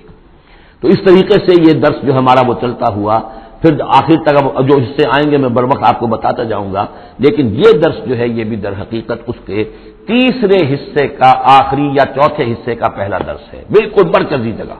3 حصے ادھر 3 حصے ادھر۔ یہ اس اعتبار سے جامع ترین مقام ہے قرآن کا کہ قرآن کی دعوت کو 2 حصوں میں تقسیم کر کے بیان کیا گیا۔ ایک قرآن کی دعوت عمومی ہے، ہر انسان، کل نوع بشر کے لیے، اس لیے کہ حضور کی بعثت تمام انسانوں کے لیے ہے، ہر انسان کسے باشد، چاہے شمال کا ہو، جنوب کا ہو، مشرق کا ہو، مغرب کا ہو، کالا ہو، گورا ہو، پیلا ہو، نیلا ہو، کوئی ہو، سب کے لیے کیا دعوت ہے قرآن کی، قرآن کیا کہتا ہے، کوئی ہے یا نہیں؟ پہلے درجے میں تو دعوت عمومی الی کافۃ الناس،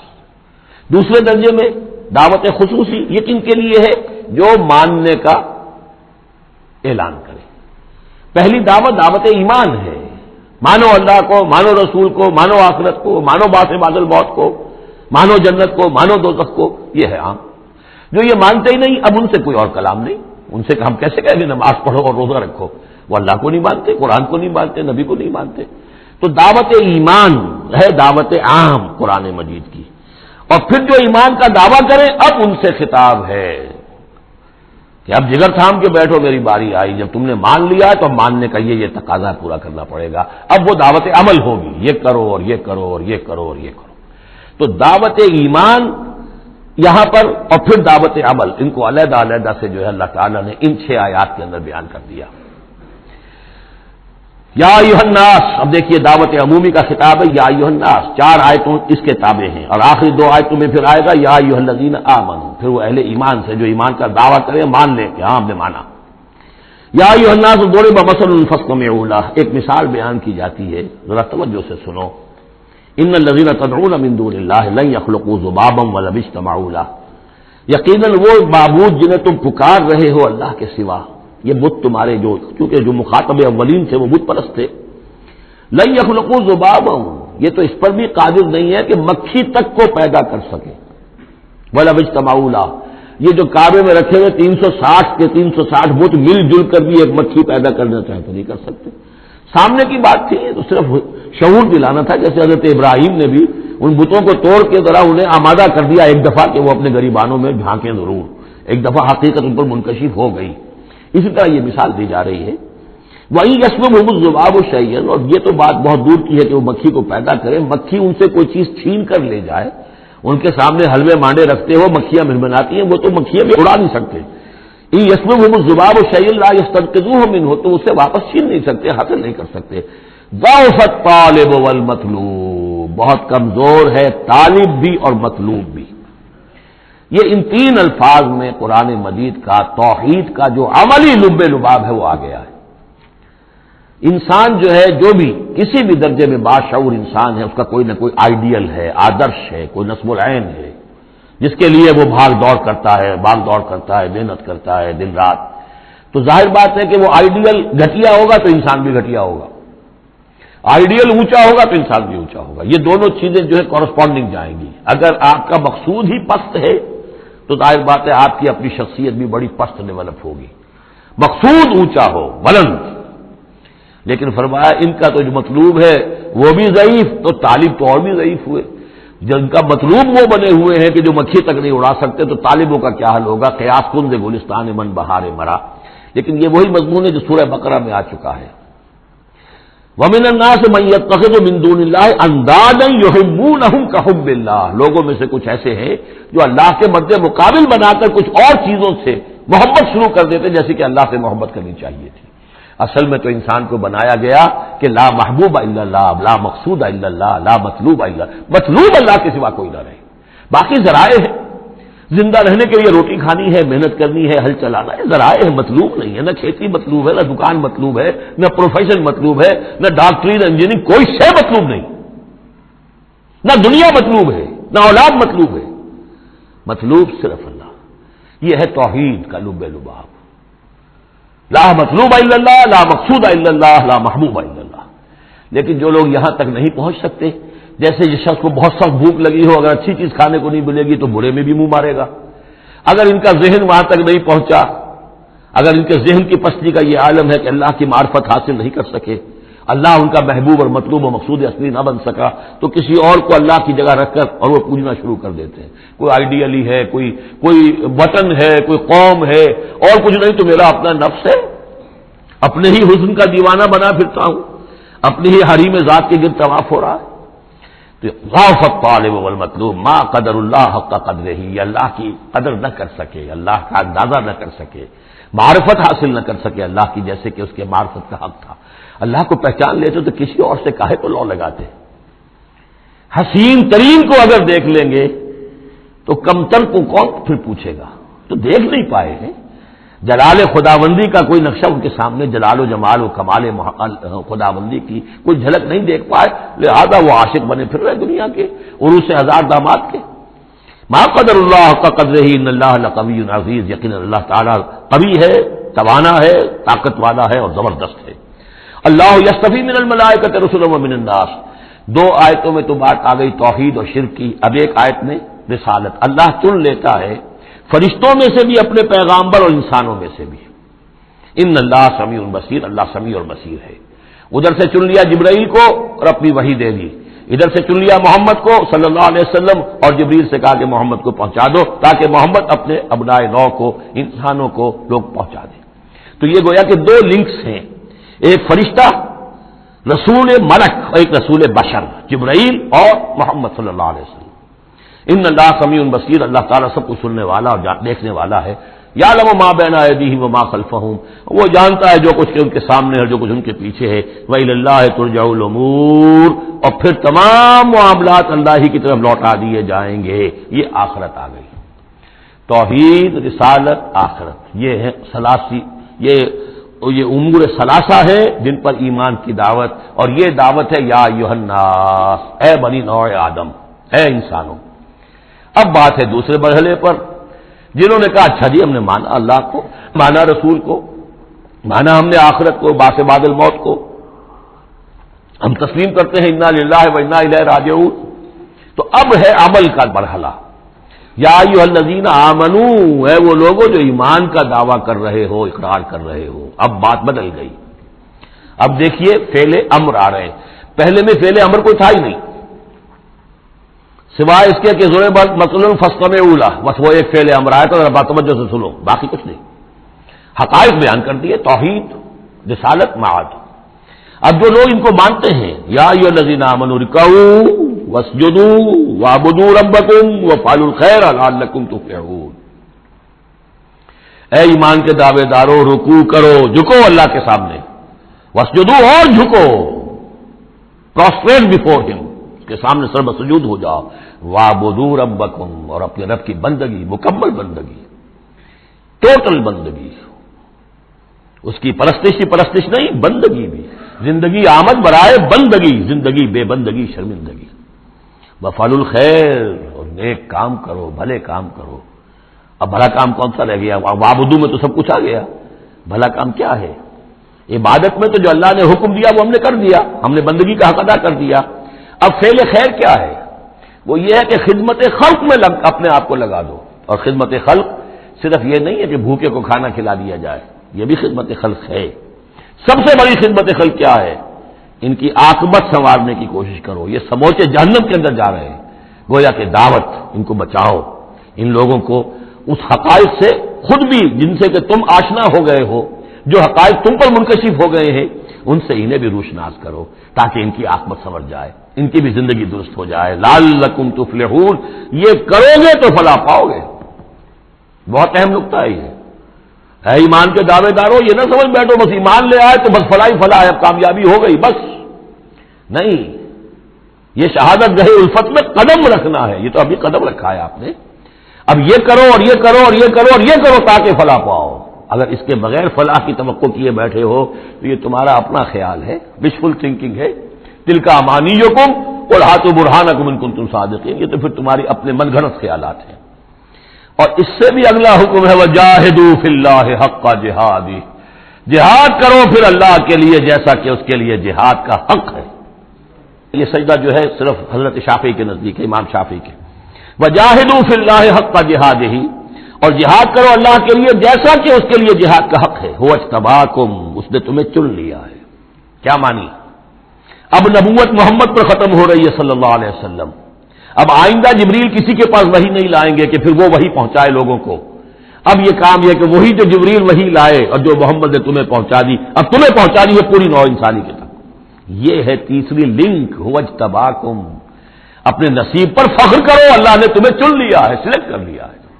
یہ بالکل وہی مضمون اب آ گیا جو سورہ بقرہ میں آیا تھا، وَكَذَلِكَ جَعَلْنَاكُمْ أُمَّةً وَسَطًا لِتَكُونُوا شُهَدَاءَ عَلَى النَّاسِ وَيَكُونَ الرَّسُولُ عَلَيْكُمْ شَهِيدًا، وہی مضمون آ رہا ہے، هُوَ اجْتَبَاكُمْ وَمَا جَعَلَ عَلَيْكُمْ فِي الدِّينِ مِنْ حَرَجٍ، اور تمہارے لیے تو ہم نے دین کے اندر کوئی تنگی رکھی ہی نہیں، ملت ابیکم ابراہیم، یہ تمہارے جد ابراہیم ہی کی ملت ہے، هُوَ سَمَّاكُمُ الْمُسْلِمِينَ، اسی نے تمہارا نام مسلم رکھا ہے، اللہ نے تمہیں مسلم کا خطاب دیا ہے، حضرت ابراہیم نے بھی یہی کہا تھا، ربنا وجعلنا مسلمین لک ومن ذریتنا امة مسلمۃ لک، ہماری امت میں سے بھی ایک امت مسلمہ اٹھائی ہو، من قبل وفی ھذا، اس سے پہلے بھی اور اس میں بھی، لیکون الرسول شہیدا علیکم وتکونوا شہداء علی الناس، وہی مضمون جو سورہ بقرہ میں تھا، وکذالک جعلناکم امة وسطا لتکونوا شہداء علی الناس ویکون الرسول علیکم شہیدا۔ فرق کیا ہے؟ وہاں پہلے امت کا ذکر ہے پھر رسول کا ذکر، یہاں پہلے رسول کا ذکر ہے پھر امت کا ذکر،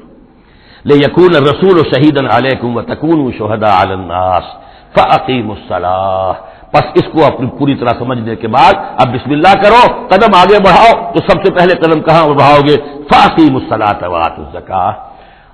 نماز قائم کرو، زکوٰۃ ادا کرو، وَاعْتَصِمُوا بِاللَّهِ، اور اللہ کے ساتھ چمٹ جاؤ، اللہ کے دامن سے وابستہ ہو جاؤ، هُوَ مَوْلَاكُمْ، وہ تمہارا مولا ہے، مددگار ہے، پشت پناہ ہے، حمایتی ہے، فنعم المولا ونعم النصیر، کیا ہی اچھا ہے حمایتی اور کیا ہی اچھا ہے مددگار۔ بارک اللہ لی ولکم فی القرآن العظیم ونفعنی وإیاکم بالآیات والذکر الحکیم۔